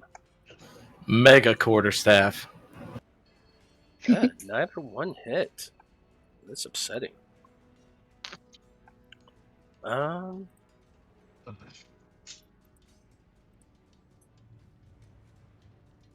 I think immediate standoffs are some of the best starts to battles, honestly. I know, right? Well, so he did take the attack action, so he's going to go ahead and spend a key point. Oh, wait a minute. No, that's a bonus action. He can't do that. Never mind. Yeah, that's it for him. I was going to ask for Blood's held action for his shot. Is there enough ambient light that he would have seen him? Because with his dark vision, he won't get he's only got 60 feet. I was just curious, would he have seen... Then no, he would not have. Okay. You are too far away to have seen that. Yeah. That's the cost of hiding sometimes. Well, I mean, because I don't remember if I had specified if it was Grood or if I see someone and the little guy popped up and he was at 60 feet. I know, I'm pretty sure you said Grood specifically. I know I said Grood for Veil, but I couldn't remember. But I didn't want to be like, did I or didn't I? So I just didn't. At the time, we didn't even know there was extra. It's fine. That's what I was going to say. I said just until I could see somebody. But yeah, I don't want to try and think it. So that's why he's going to eat his shot. Exactly. But he's not a spell, so he doesn't have to worry about that. But it is your turn, Blood. So what are you doing? Well, let's see how far. Okay, he's too far from him. I can get behind this one, though, with feline agility. Get over to this rock. But I still don't think... And see if he would see, still can't. He's going to use his bonus action to get the extra 30 to get over by Veil, and now. So now they're just two peas in a pod over here just shooting the shit. And now Hilty's going to take a shot at the gigantic motherfucker in the room. The gigantic motherfucker in the room. And he's going to go Blazing Bowstring. Where is my... Oh, it shouldn't be an advantage, I don't think, unless you're... Yes, Well, Liam's right there. well, but that would give me sneak attack, but that wouldn't... I don't know if it necessarily give me advantage. So a 25 should hit him. Based on what I'm looking at, he's 65 feet away from you there. But well, all right. It's past... Yeah, you wouldn't have sight on him because your dark vision is only 60 feet. So you cannot see Grood from where you're standing. He'll just sit there and he'll just hold a shot. He'll wait. Gonna have to get closer. What are you waiting for with your hold action? Until he can see a bad guy, someone who is not in his list of friends. Fair enough. Pops up into view. Fair enough. Vulcan's up next. What is Vulcan gonna do?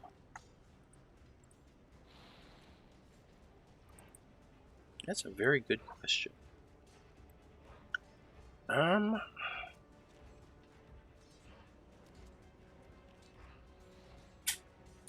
Yeah, because right now he doesn't really want to hurt anyone. 5, 10. He is going to be calling out, Grood, please listen to me. My name is Vulcan. My name is Vulcan. We are from the same clan. I knew you once. Remember? When we were children, you used to look after me. Please, don't you remember who I am? Roll a persuasion, Vulcan. Thanks, DM. I will.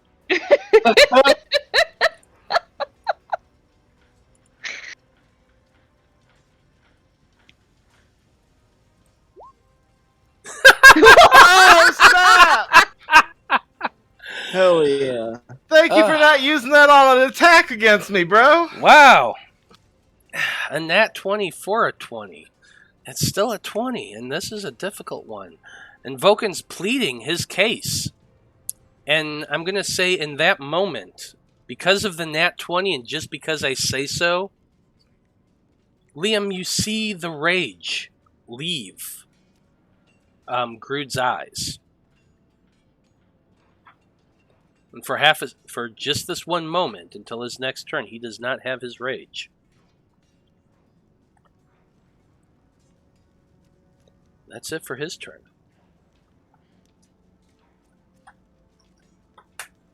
So I gotta give him at least something. Freaking nat 20. Love it. Okay. Liam. 5, 10, 15, 20. From directly behind you, your focus has been entirely on Grood. From the shadows behind you, you sense, right as it's happening, somebody poof into existence behind you and take attacks at you. They have advantage because they just appeared here. Bring it.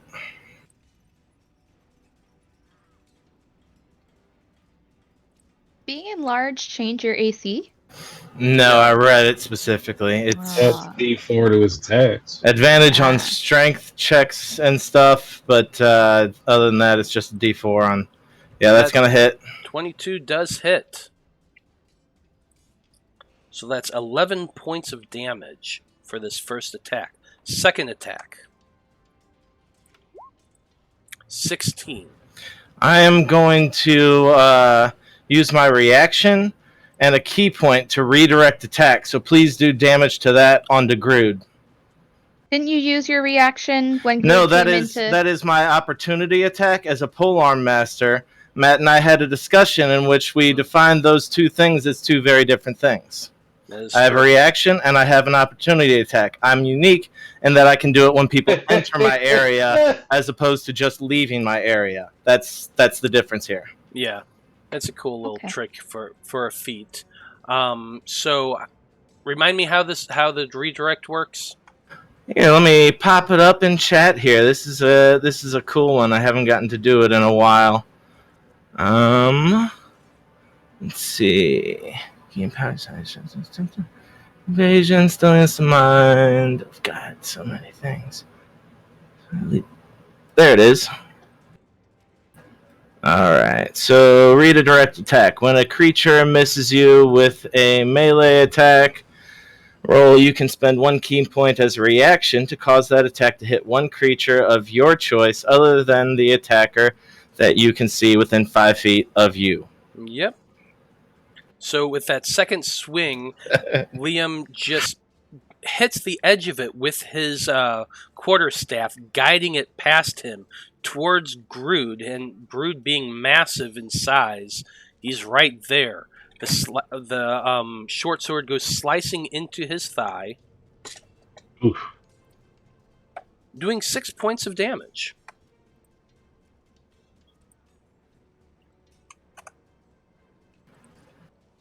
Okay. Now, following that up, this individual is going to... Let's see, use the bonus action to move. Yeah, that's going to be it for her. That's it for that one right there. Next one. This one right there.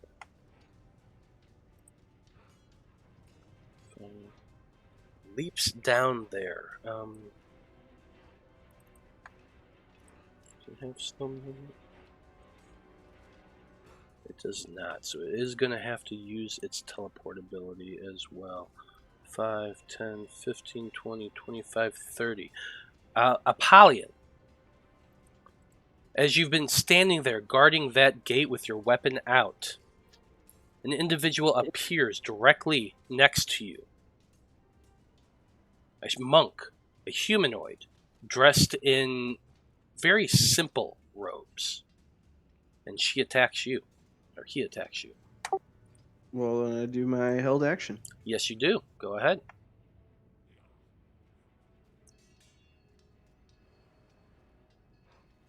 I'm having trouble with my roll 20. One moment.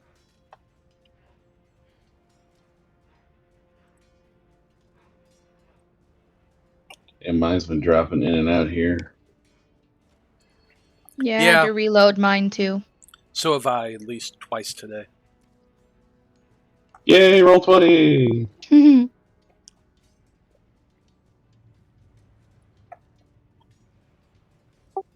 Alright, I'm going to attack recklessly to gain advantage. You can't do that. You're just using the held action you were holding. Oh, okay. Technology is made by people. People aren't perfect, therefore.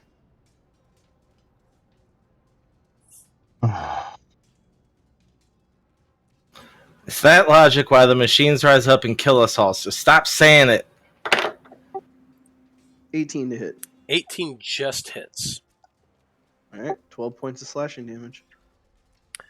So, with your scimitar speed that you're holding, this being just appears right next to you, and your reaction allows you to swipe out, hitting this man as he appears.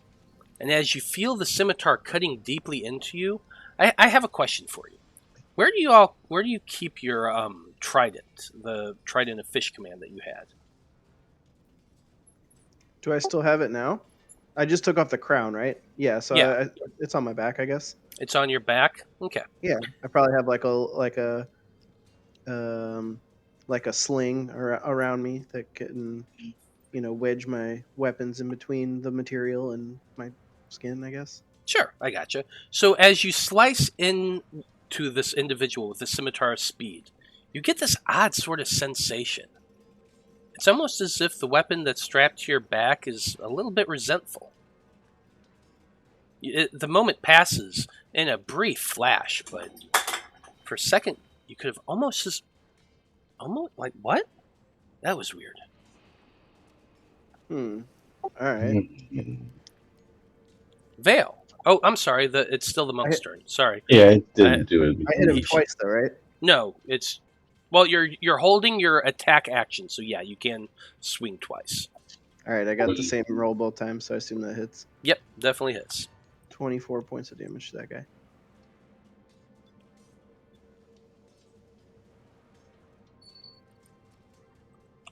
Okay. Then, so that was your held action. Now it's doing its action. First attack is a 24. Yeah, that hits. 8 points of slashing damage, or piercing damage, I'm sorry. Second attack is not an advantage. I actually remembered to take it off this time. Woohoo. That's a 15. I assume that doesn't hit. Oh, glances off my shield. Okay. And with that, that turn is over. Now, we come to Necthros Veil. I like to think he looks at blood, and he's like, why didn't you shoot? It's like, God, you people and your short-ass vision. And he's just gonna, like, Drow so much better. Just something with the top, real smug. And then he's like, here, I'll help. And he's just gonna, it's gonna be like, just real, like, fuck you, blood. And he's gonna throw up dancing lights. And he's gonna put them, like, you know, one there, and then 20, because they gotta be, I think, 20 feet from each other. So they're gonna be, like, in 20, like a 20-foot box around Grood. And he's just gonna be like, can you see him now? And just real smug. just a real dickish thing he's getting. It's 120, I think, for yeah, dancing. and because he had the goggles on, he can see. He's got he can 90. see Grood, so he can do it. Yeah. Okay. Let me figure out how to do this one. You did the level 1 spell that takes like 5 minutes to set up. Good job, buddy. That's So not even a can't- cantrip, too. Oh, God. Yeah, so thanks for that. Sorry. It's the once-a-day cantrip that all Drow get. It's the gift that keeps on giving. It All does. right. What? While he's setting this up, what do his beautiful dancing lights look like? What color are they? You know, he's always been kind of like a fancy purplish guy, so I'd like to think, you know, they're kind of like maybe like just, I wouldn't say pulse, because I don't know if they can actually do that, like it's a freaking nightclub, but they're going to kind of like give off like this eerie purple glow.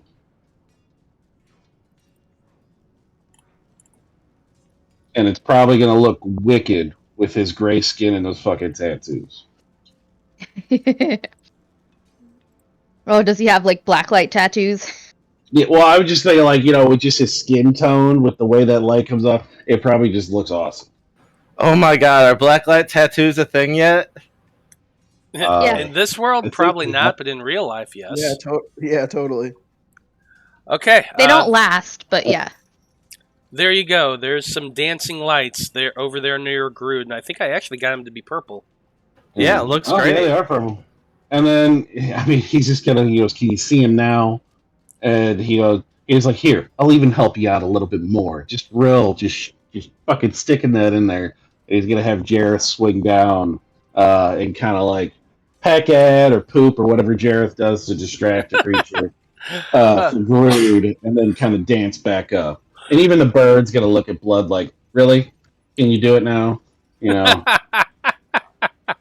I like it. That's on point. Okay.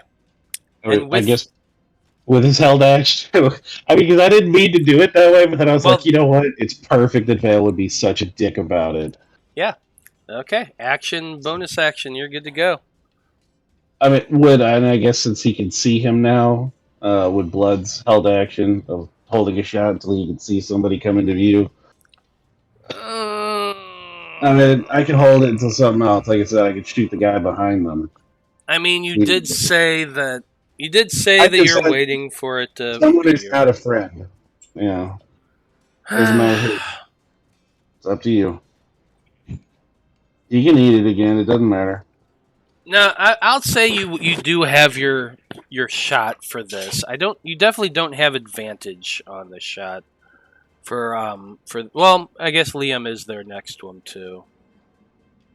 He is fucking huge, yes, I suppose so. Why not? Go for it. Knock your fucking self out. Here comes the one-hit kill. Just so over it. No, it's going to be an 18, but hopefully that's... Yeah, I might barely hit if it does. If not, it does not hit. The arrow, you aim and you fire, and Grood just turns in the last second and smacks that arrow away with his scimitar. He's the 19 hurt. Okay. His blood just gonna sheepishly look down. It didn't help. It was just like, oh god, a dog would have been there. Jeremy, make sure you watch this episode so you can give Blood plenty of shit. It's just like he goes, "You'd be better as a dog," and then just fucking that's his turn. Wow. Okay, Eloise, you're up next. What are you doing? Yeah. With my bonus action, I'm gonna go ahead and take my potion of spider climb. Okay. Ooh. And then I'm going to climb the walls and head towards Preslore, who I could sense. And once I get... So, hold on 1 second. You're using a bonus action to drink your potion of spider climb, which... My movement to get to him. Now, the potion of spider climb, it just allows you to walk on surfaces, correct? Yeah. So the walls themselves are 50 feet tall. I thought you said they were 20. No, the walls up there on this wall here is 50 feet tall. Then technically she never would have healed him. Yeah. Yeah. You had said 20, that's why I assumed I was able to heal him. If he's 50 feet up in the air, I wouldn't have been able to. You wouldn't have been able to? No, because it's a 30-foot radius from me. I could have swore when you first said it, you said 20 feet tall walls, but... I mean, I could go back and look on the stream tomorrow to look, but I have a note. I literally have a note right here that says 50 feet tall. No. If the walls are meant to be 50 feet, then... We need to decide. Would you do something different on your action if you didn't feel him up there? If I didn't feel him up there, yeah, I would do something different. Yeah, that kind of just screwed up the whole thing. Right. I didn't even think about the fact that you said it was only a 30-foot radius. Because I got a lot of shit that I'm controlling here. Yeah, I was going to argue the hypotenuse rule, but I didn't think I wanted to chance it. Yeah, no, yeah, I'm going to have to say that no, that wouldn't have been able to heal him then. Or no, I was right there. So would you have still cast? Well, you wouldn't have known whether or not you wouldn't know where he was, so you would have cast that aura thing regardless. It just would not have hit him. Yeah. Okay, so we gotta retroact that. If that's the case, hold on 1 second.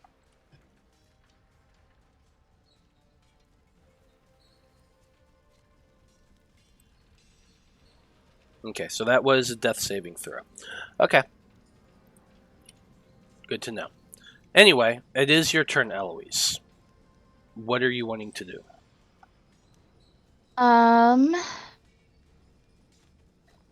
Bonus action. I will give healing to Jortha, because she said she got hit with the glaive. Very loudly. Oh yeah, she got hurt by that one. Yeah. So she gets 6 points of healing. Okay. And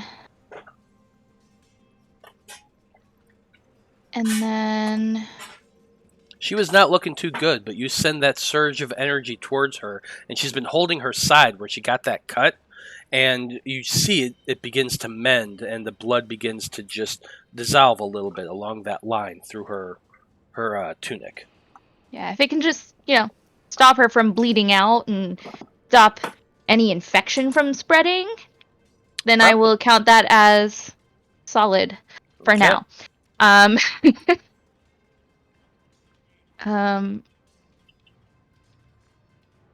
Yeah, and then I guess I would. What is this? It's so. And if I cast this one, what is it? It is a. Oh, they're both the same. Okay, so then in which case I am going to step down this way so that I can see better around both sides of Liam, and I'm going to cast Whole Person at 3rd level since I don't have any. Oh no, fuck! It's a concentration spell. Never mind. God damn it. Okay, so what are you doing, Eloise? I don't want to hurt him. Do what you gotta do. There are 2 others within your field of vision, I will point out, Eloise. This is true.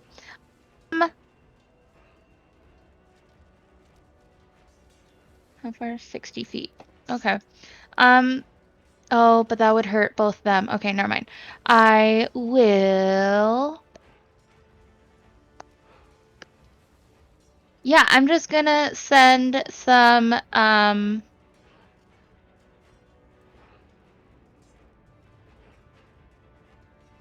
Yeah, I'm just gonna produce flame and throw some fire at the second monk who is attacking Liam.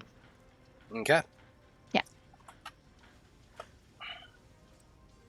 12. You produce nothing. You produce a little mote of flame and throw it as hard as you can, and it just goes wide. You kind of softball lobbed it, and it goes right over the head of this monk. I just don't want to hurt no one. Okay, is that it for Okay, you? that's what I got. Yep.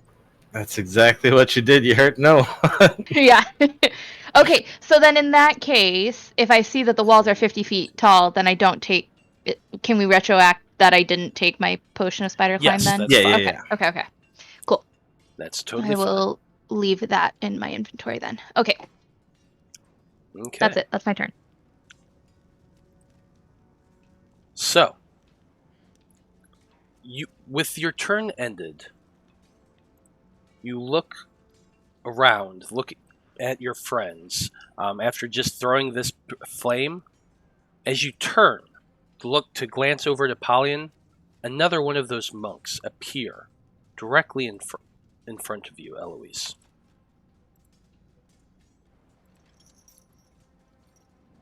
And it punches you.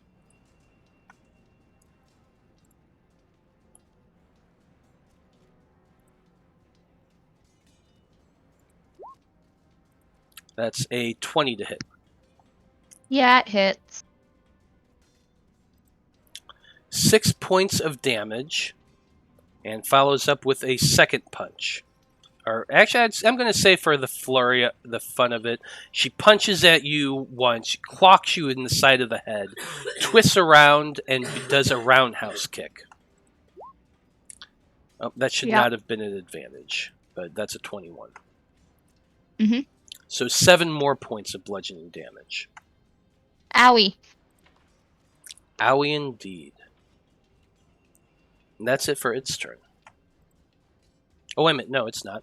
Because it is. Sorry. Have to keep remembering when I'm using bonus actions in my head. Anyway, Apollyon, it's your turn now. Yo, don't worry. I'm going to put the owies on these guys. And I'm going to enter a rage. Okay. Bonus action rage.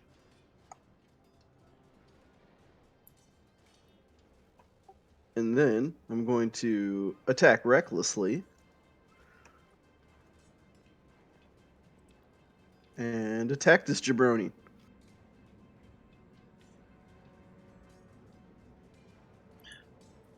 $17.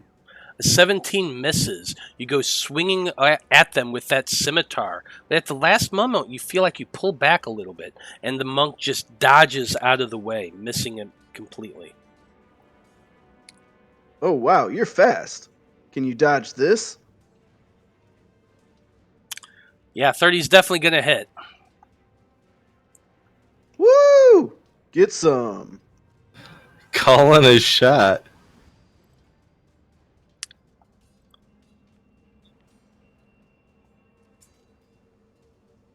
Oh, wait, did it automatically put the rage or not? It's in there. Rage and lightning.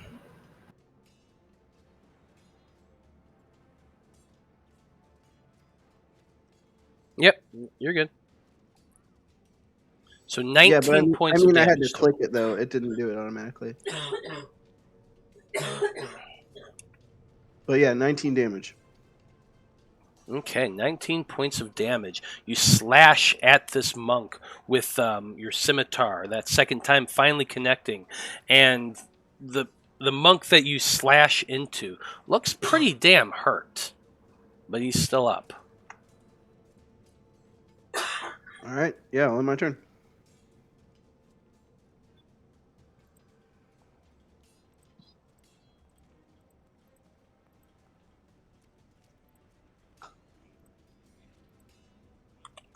Math. Okay.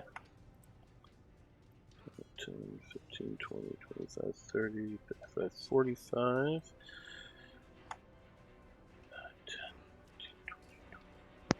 Magnets, how do they work? Okay. So as a bonus action, they use their shadow step to appear right next to Vulcan. All of you see, next to Vulcan, another one of those monks appear right next to him. This one seems to be wielding a quarterstaff and starts swinging at Vulcan.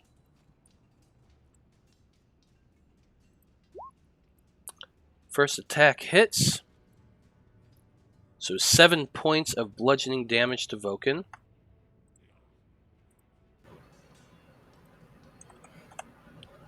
The second, it's not. They're not both at advantage, are they? No. Okay. Second attack is a 13, which does miss. So one attack cleans Vulcan's clock, smacking him right across the head.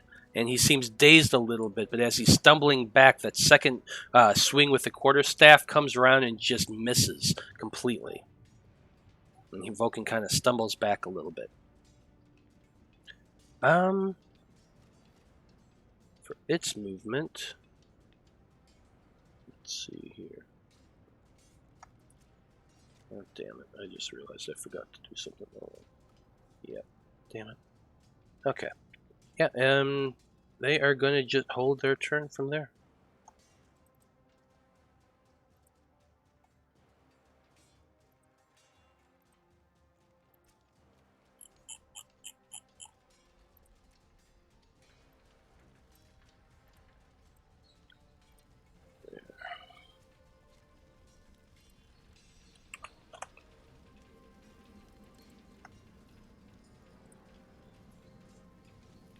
Sorry.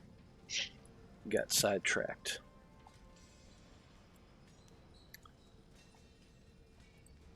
Next turn. The same red-skinned tiefling that you all saw previously appears next to Jortha.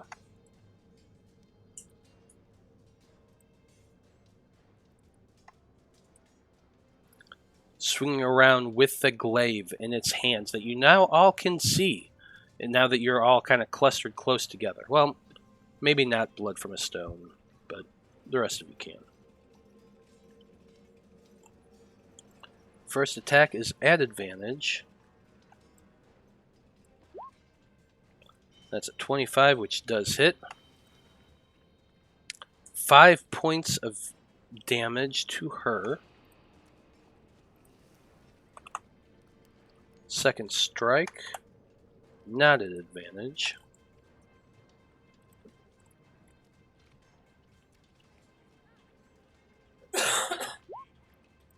And that's a 10, which misses.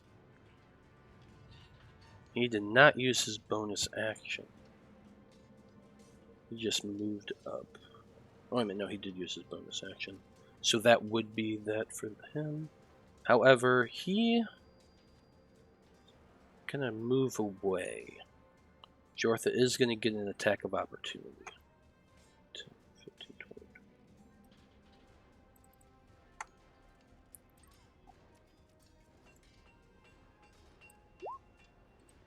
That is a 16. Which does miss. Going to move, let's see.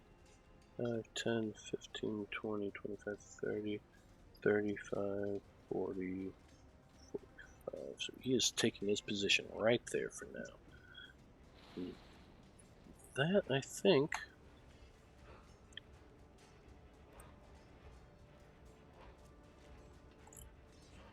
Yeah, that's going to be it for him right now. Presslore's turn.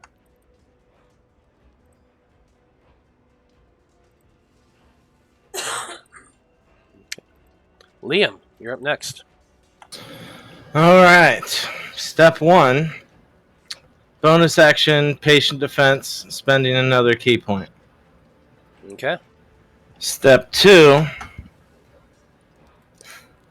Playing out the fight as I thought it in my head. I'm pretty much ignoring this girl to my right, so they'll get an attack of opportunity. But I'm going to pivot around Grood and do a fun drunken master technique where I get back to back with him, where he has trouble hitting me, but I know exactly where he is at all times. So that's what this patient defense looks like here. So I'm going to take 2 attacks with my quarterstaff at him. Hold on a second. Let me do my...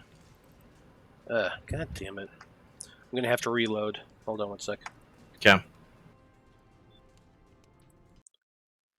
Trying to do the attack of opportunity.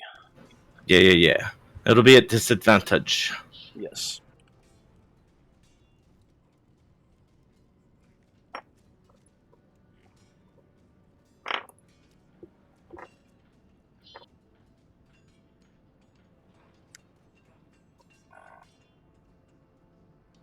What's the chat think of this fight so far? Not much chat in chat, oddly enough. They like it when we're fucking around in bars instead?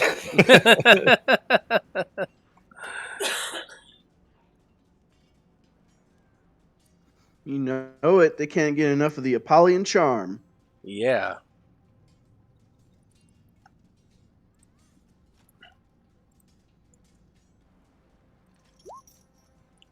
That's a 15 for the attack of opportunity, which I assume misses. Yeah, that's a miss. Alright, first attack is... Oh, should that have been an advantage since the bird? The bird. No, my shot. Oh, yeah, I you guess already took the advantage. Okay. Yeah. Yeah. Gotcha. Okay. Does a 19 hit? A 19 does not hit. Oof. Alright. A 27 will. Yeah, 27 definitely will. Alright, right into the ribs of him. 10 points plus a d4. Oof, it was A 1. three. It just fell to So one. 11 points of bludgeoning. 11 points of bludgeoning. You punch Grood directly in the ribs as hard as you can, and he just kind of stands there and looks at you. Stunning strike. Stunning strike. What's that? Is that con save? It is a con save, yes. What's the DC? DC used to be 15. It is now 17 after our last level up. 17. Interesting. Okay.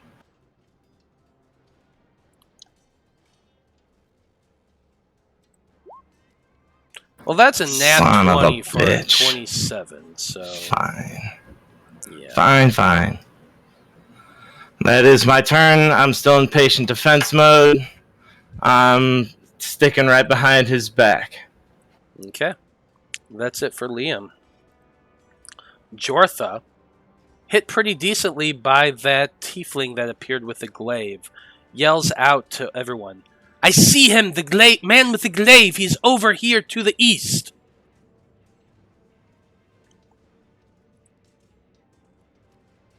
Yeah, she is within her range. Yeah, we'll just move the fight over to you. No problem. Yeah, sure. Well, she does have one of these shadow monks in front of her, so she is going to be attacking that dude right there, who just attacked Eloise.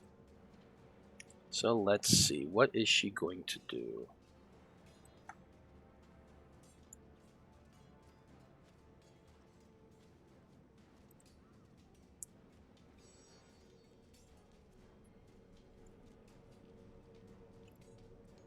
Okay, yeah. First off, she has her vicious scimitar in her hands.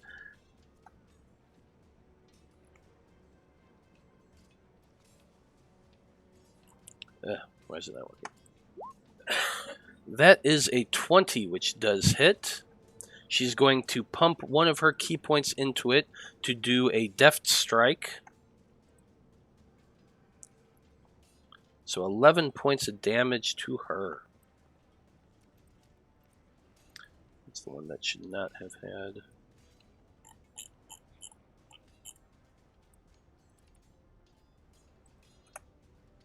Unfortunately, I accidentally connected all of their hit points somehow, so one of them has been controlling all of them, but I'm fixing it. So, that would be... Okay, second swing.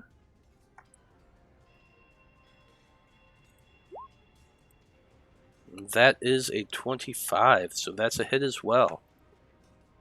Oh, that should not have been a second deft strike, so we'll ignore that. Just 7 more points of damage.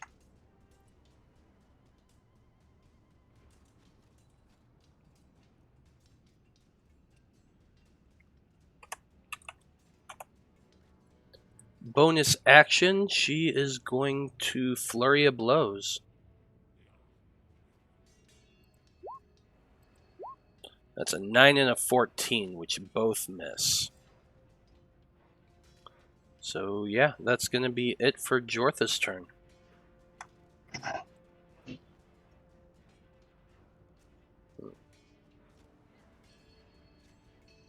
Bonus action for her. She can't even do that one, actually, now that I remember.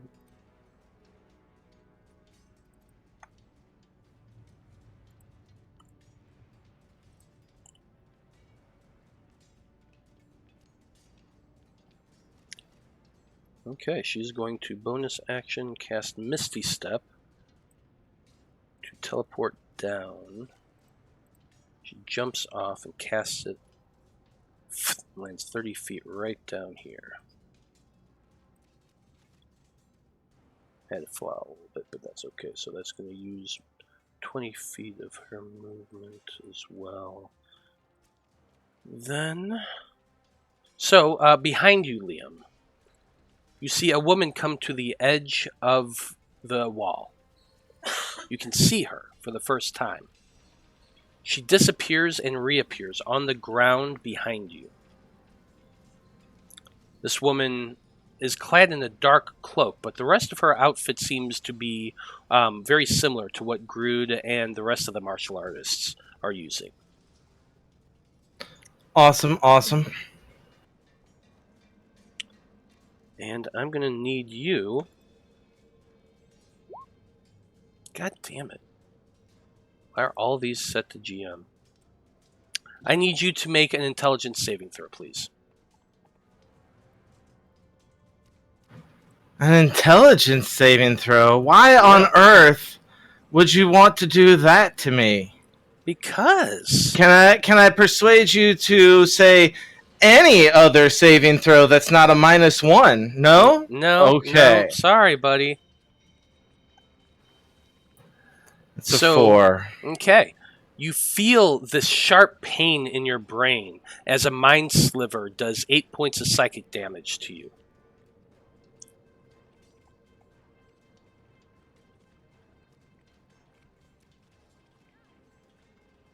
That's it for her turn. Note the date and time that I got everybody killed. Sorry, guys. So she moves back a little bit, but you can kind of still see her from where you're standing. Every other person that goes, you've got another person in the shadows. We're fighting an army here. We're gonna die. It's Grood's turn. Speaking of dying, bonus action, he's going to have to rage again. And that's exactly what he does. You see the darkness of his eyes just seem to grow more, filling up with the blackness of his rage as he looks down upon you and he says, "You thought you could bring these here and stand up against me." And he takes 2 swings at you. At disadvantage.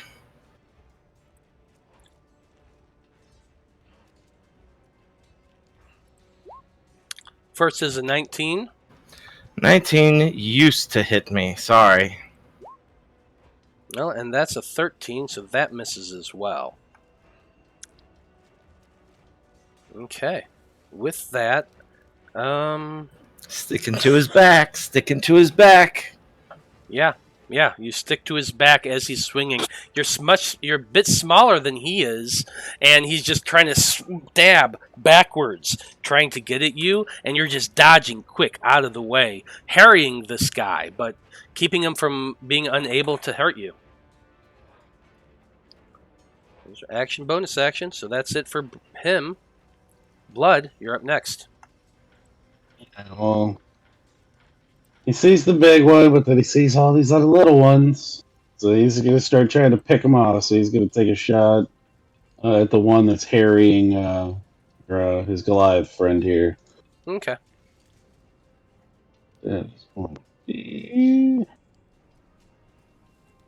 Oh, I guess I don't think that should be a disadvantage, but a 28. Well, I mean, Vulcan is in combat with her. Okay, all right. I mean, yeah, and I guess he's kind of shooting from the shadows, so... Yeah. All right, yeah. But 28. And I did not call out Blazing, so we're not going to do that. So it's just a regular old shot. But he gets that sneak on there, so 15 plus 12, 27. Oh, no. Yeah, Well, I mean, if you have the blazing bowstring on your bow already... But it doesn't have... I mean, because even when he uses the 2 times of it, the string is always on there. And so okay. I always call it out when I'm actually going to use it. Gotcha. So yeah, that'll be 27 to points of the damage. one that's carrying, the one carrying Vulcan. 27 points of damage. This bolt of energy infused into an arrow comes shooting out of his crossbow, flying through the air and just smashes into this monk who's facing off against Vulcan. Looks pretty good shot. And he's going to split it up. He doesn't want to get Veil killed from somebody coming after him, so he's going to come over here and get behind these pile of rocks and do a quick hidey hide for 25. Okay. Yeah, I'd say you meld into those shadows with a 25. Yeah, you're not the only ones that can go into the shadows. Vulcan's up next, and he's got this monk ahead of him, and he's looking back at Grood, and he says, we need to end this quick, y'all. We can't be out here for too much longer. We don't know how many of them are here.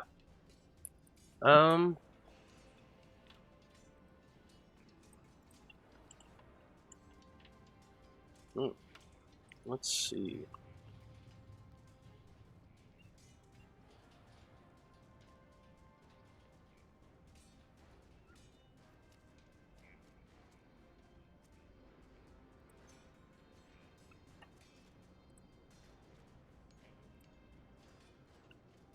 Too many people close to him.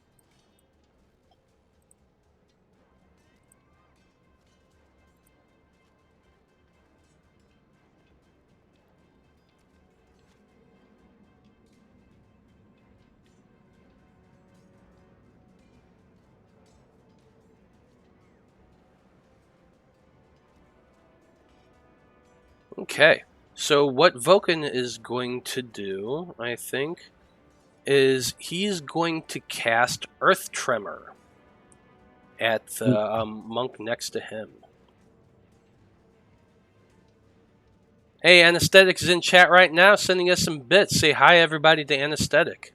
Hey, we've been getting our ass kicked because I don't think you were here the whole time, but now you are, so hopefully we'll win. Hopefully. But we'll see. Okay, so, yeah, it's 10 feet in range, and every creature other than them needs to make a Dex saving throw. Cool. So, let's see, you cause a tremor on the ground within range. So he's within 10 feet, he's pointing it more towards this monk here so he doesn't hit Jortha. Because that makes sense. That's a cool spell that it doesn't affect him. And he's going to go ahead, yeah, and cast that at... Oh, I'm going to say...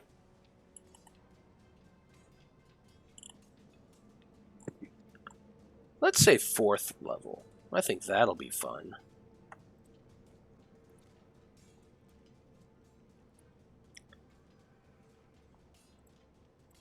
Wow, that's a shitty roll, really? Hold on. Decent from... Well... Yeah, I guess so. Just that's a shame. Anyway, so I need her to make a Dex save. Or him.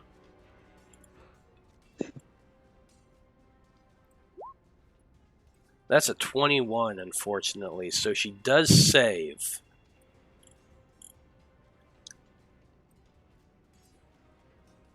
Oh, that's a bummer. Does that just stop her from getting knocked prone, or does that stop her from getting... Yeah, that's what I'm reading now. On a failed save, blah, blah, blah. You should take some... Yeah, it doesn't say you take half damage on it. So it's a save or Yeah, suck. it says no damage and not rock prone. Yeah, that's a bummer. So that is a wasted spell. Vulcan turns and smashes his foot down, causing this massive earth tremor to hit. But this monk seems to be extremely agile and manages somehow to keep their feet. He kind of annoyed, just like, God damn it! That's it for Vulcan. Next up, we got some shadow monks here. The one that was up next to Liam is now its turn, so he's going to move 5, 10, 15, 20, 25 feet right there next to you, Liam. All right. Opportunity attack. Okay, that's your reaction. No, that's my opportunity attack. Whatever. 15 doesn't hit anyway. No, it does not. This one has a short sword, and it's stabbing at you with it. Disadvantage. That your ability goes on until your next turn? Until the end of my next turn, yes. Your next turn, got it. So that's a 14, which misses, and a 16, which misses as well. Yep, just dodging right now. I'm not gonna redirect that one. Let's see. As a bonus action, monks can disengage as a bonus action, can't they? Yes. Yeah, I thought so.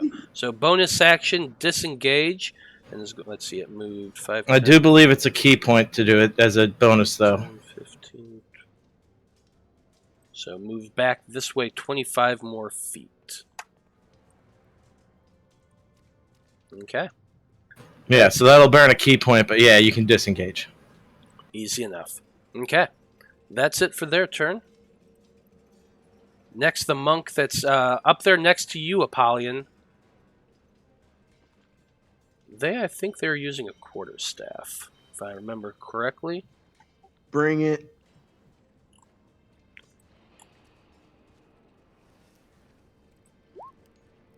That's a 21. Nope, miss. 21 misses. Okay. Wow. Well, that's a 27, so that definitely hits.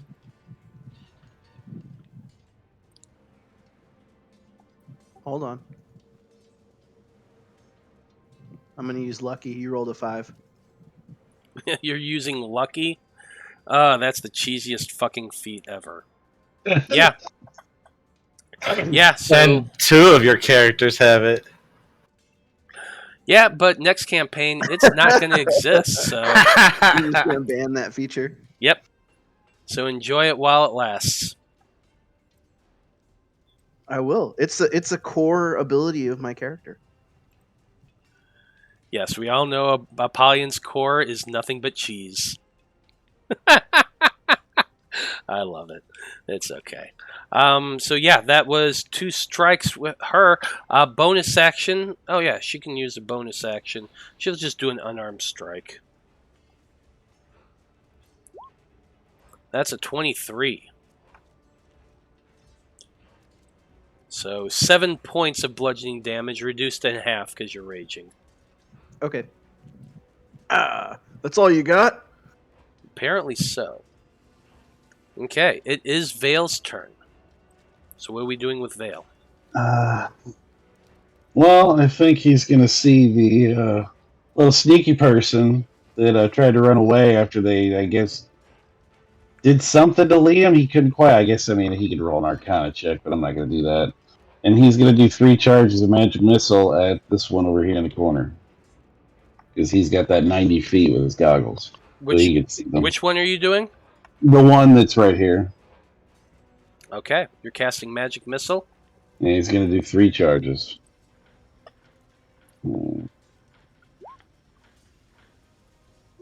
Okay. You strike using the Wand of Magic Missile. You use the last of your charges on it, sending out. What's that? There's going to be 1 left because it's 7 charges on it, but he's not going to. You used 5 charges the first time. No, I used 3 charges, but it's 5 missiles. Oh, I thought you said you used 5 charges. No, it was just 5 missiles. Okay.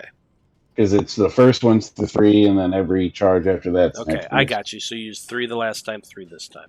Okay. Yep. As these bolts of magic missile come shooting out from the wand, the woman over there, as a reaction, casts shield. Can you do that for Magic Missile? Yes, you can. That's one of the the key features. Shield is the only thing that does stop Magic Missile. Yep. Oh, cool. I didn't know that. He's like, all right, bitch. Mm-hmm. Now, you know what? He might even get like a little bit of a chub. He's going to be like, yeah, he's excited. And then he's just going to kind of swing a little bit around the rock to the other side there, just kind of like, hey, I'm fucking in a new spot. And he'll have Jareth swing in, and he's going to do his little peck and poop on Grood again. Oh, to hopefully Grood. get Liam. So Jareth Jareth comes flying, circling around this gigantic, massive Goliath's head, swinging around it, scratching at it, giving the help action. So the next person who attacks Grood is going to have advantage. Okay, Doodle. That's his turn. Eloise, you're up next. I bonus action am going to I guess heal Jortha some more. I feel like she's gotten hit a lot. So 8 points of healing to Jortha. 8 points of healing to Jortha. And then I'm gonna move over here so I can hopefully split this person's attention between me and Jortha. And I'm gonna cast primal savagery. Okay. And Eloise's claws begin to extend, and her face begins to get a little bit more ferocious as she casts the spell. Mm-hmm. Does flanking give advantage, or does it just lower the AC? In this game, we've always said it gives advantage, but that is Okay. something next campaign we're talking about changing, because it does kind of make the game a bit more cheesy. But I don't want to Okey-dokey. change something halfway through a campaign. Alrighty. So, 27. Hells yeah. Yeah, I like it. So you channel the primal magic to cause your teeth or fingernails to sharpen. Which I said your My claws. Yeah, I like it. It's very cool. Does 1d10. And as I swipe out at this person, I'm just gonna say, stop hurting my friends!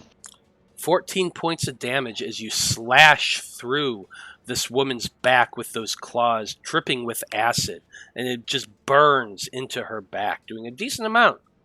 She's looking pretty damn hurt. Yeah, that's all I got. That was bonus action and action.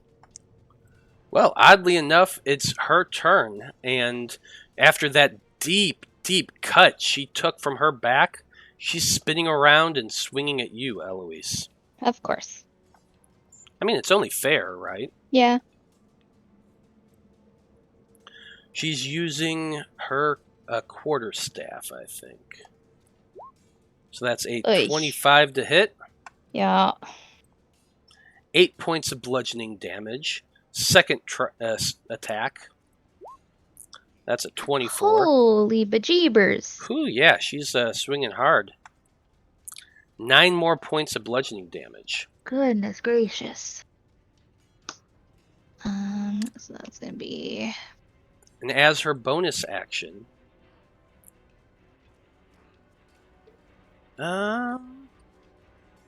she's gonna disappear and blink from existence. Poof.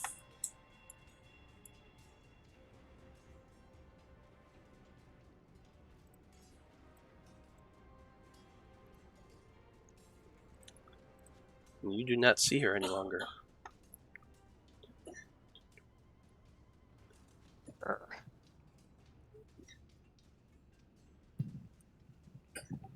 All right, I'm ready to put the smackdown on this candy-ass jabroni. Indeed you are. Go for it, Apollyon. It's your turn. Reckless again. Give myself advantage. I like it. 25. 25. With a scimitar speed, you cut through this woman. 16 points of damage, including my rage bonuses. Okay. 16 points of damage. This woman is looking seriously hurt. All right, I'll take one more swing. Definitely going to hit.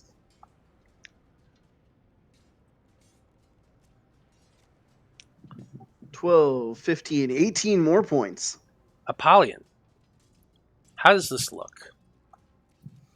Oh yeah, I do a little spin move. I bash her head up so that her head goes up and she's looking up, and then I do a little spin move and 2 quick slashes across her abdomen, and she bleeds out. And as you cut through her, bisecting her completely, and she just crumples to the ground, you feel on your back this sudden surge of pain as electrical energy erupts off of your back, doing 6 points of electrical damage to you. Oh shit! I am resistant to lightning damage. Then you take 3 points of lightning damage. You feel annoyance for half a second. It's resentment, pure resentment that's you feel on your back right now. Irritation that you seem to be killing with this weapon. It's the best way I can describe it. Is that it for your turn? Nope. Do you really have 2 cursed items? Is that seriously what we've got here? I mean, they were a set, so they kind of makes I sense. know, but god damn it. This is crazy. All right, no. So I'm going to. She's dead, right? Yes, she's dead. Yeah. I'm gonna use my movement to move over to Grood and use my bonus action to attack.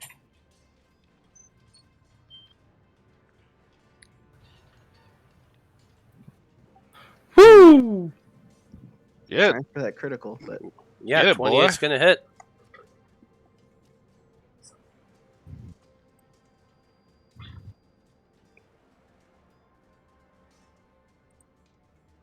So as you're slashing into Grood and cutting into his back, the cut doesn't seem to do as much damage as you were expecting it to. However, the lightning that burns against him does seem to go through just fine.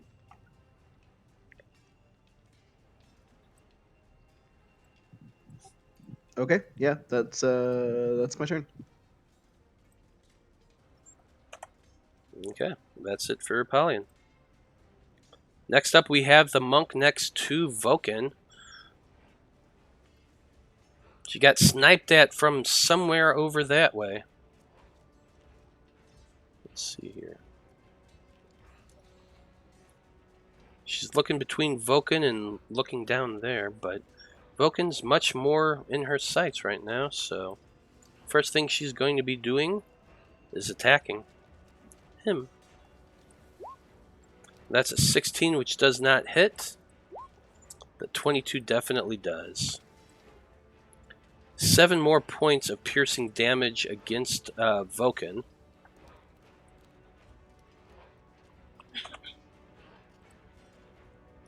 And then she too disappears with her bonus action.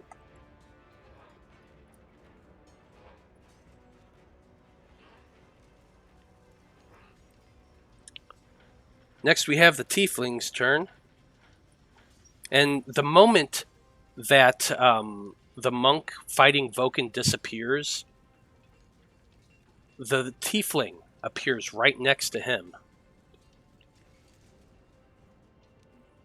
using its bonus action. Damn it.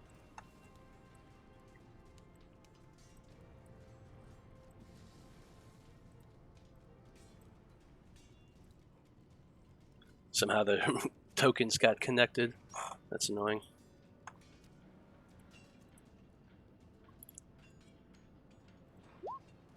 $26 definitely hits. 15 points of damage. And the 21 definitely hits for another 12. 27 points of damage total onto Vulcan.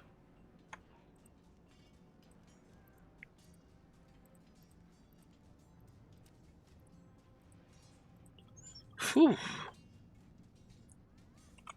Those 2 cuts, one slashes out with the glaive, the second one stabs directly into his gut, and Vulcan manages to twist to one side a little bit, but that glaive opens him up along the side. He's bleeding profusely as he clutches his side, stumbling back a little bit. He's still alive, but he ain't looking great.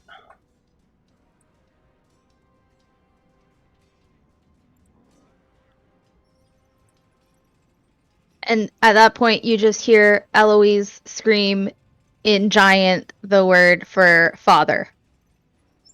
Definitely.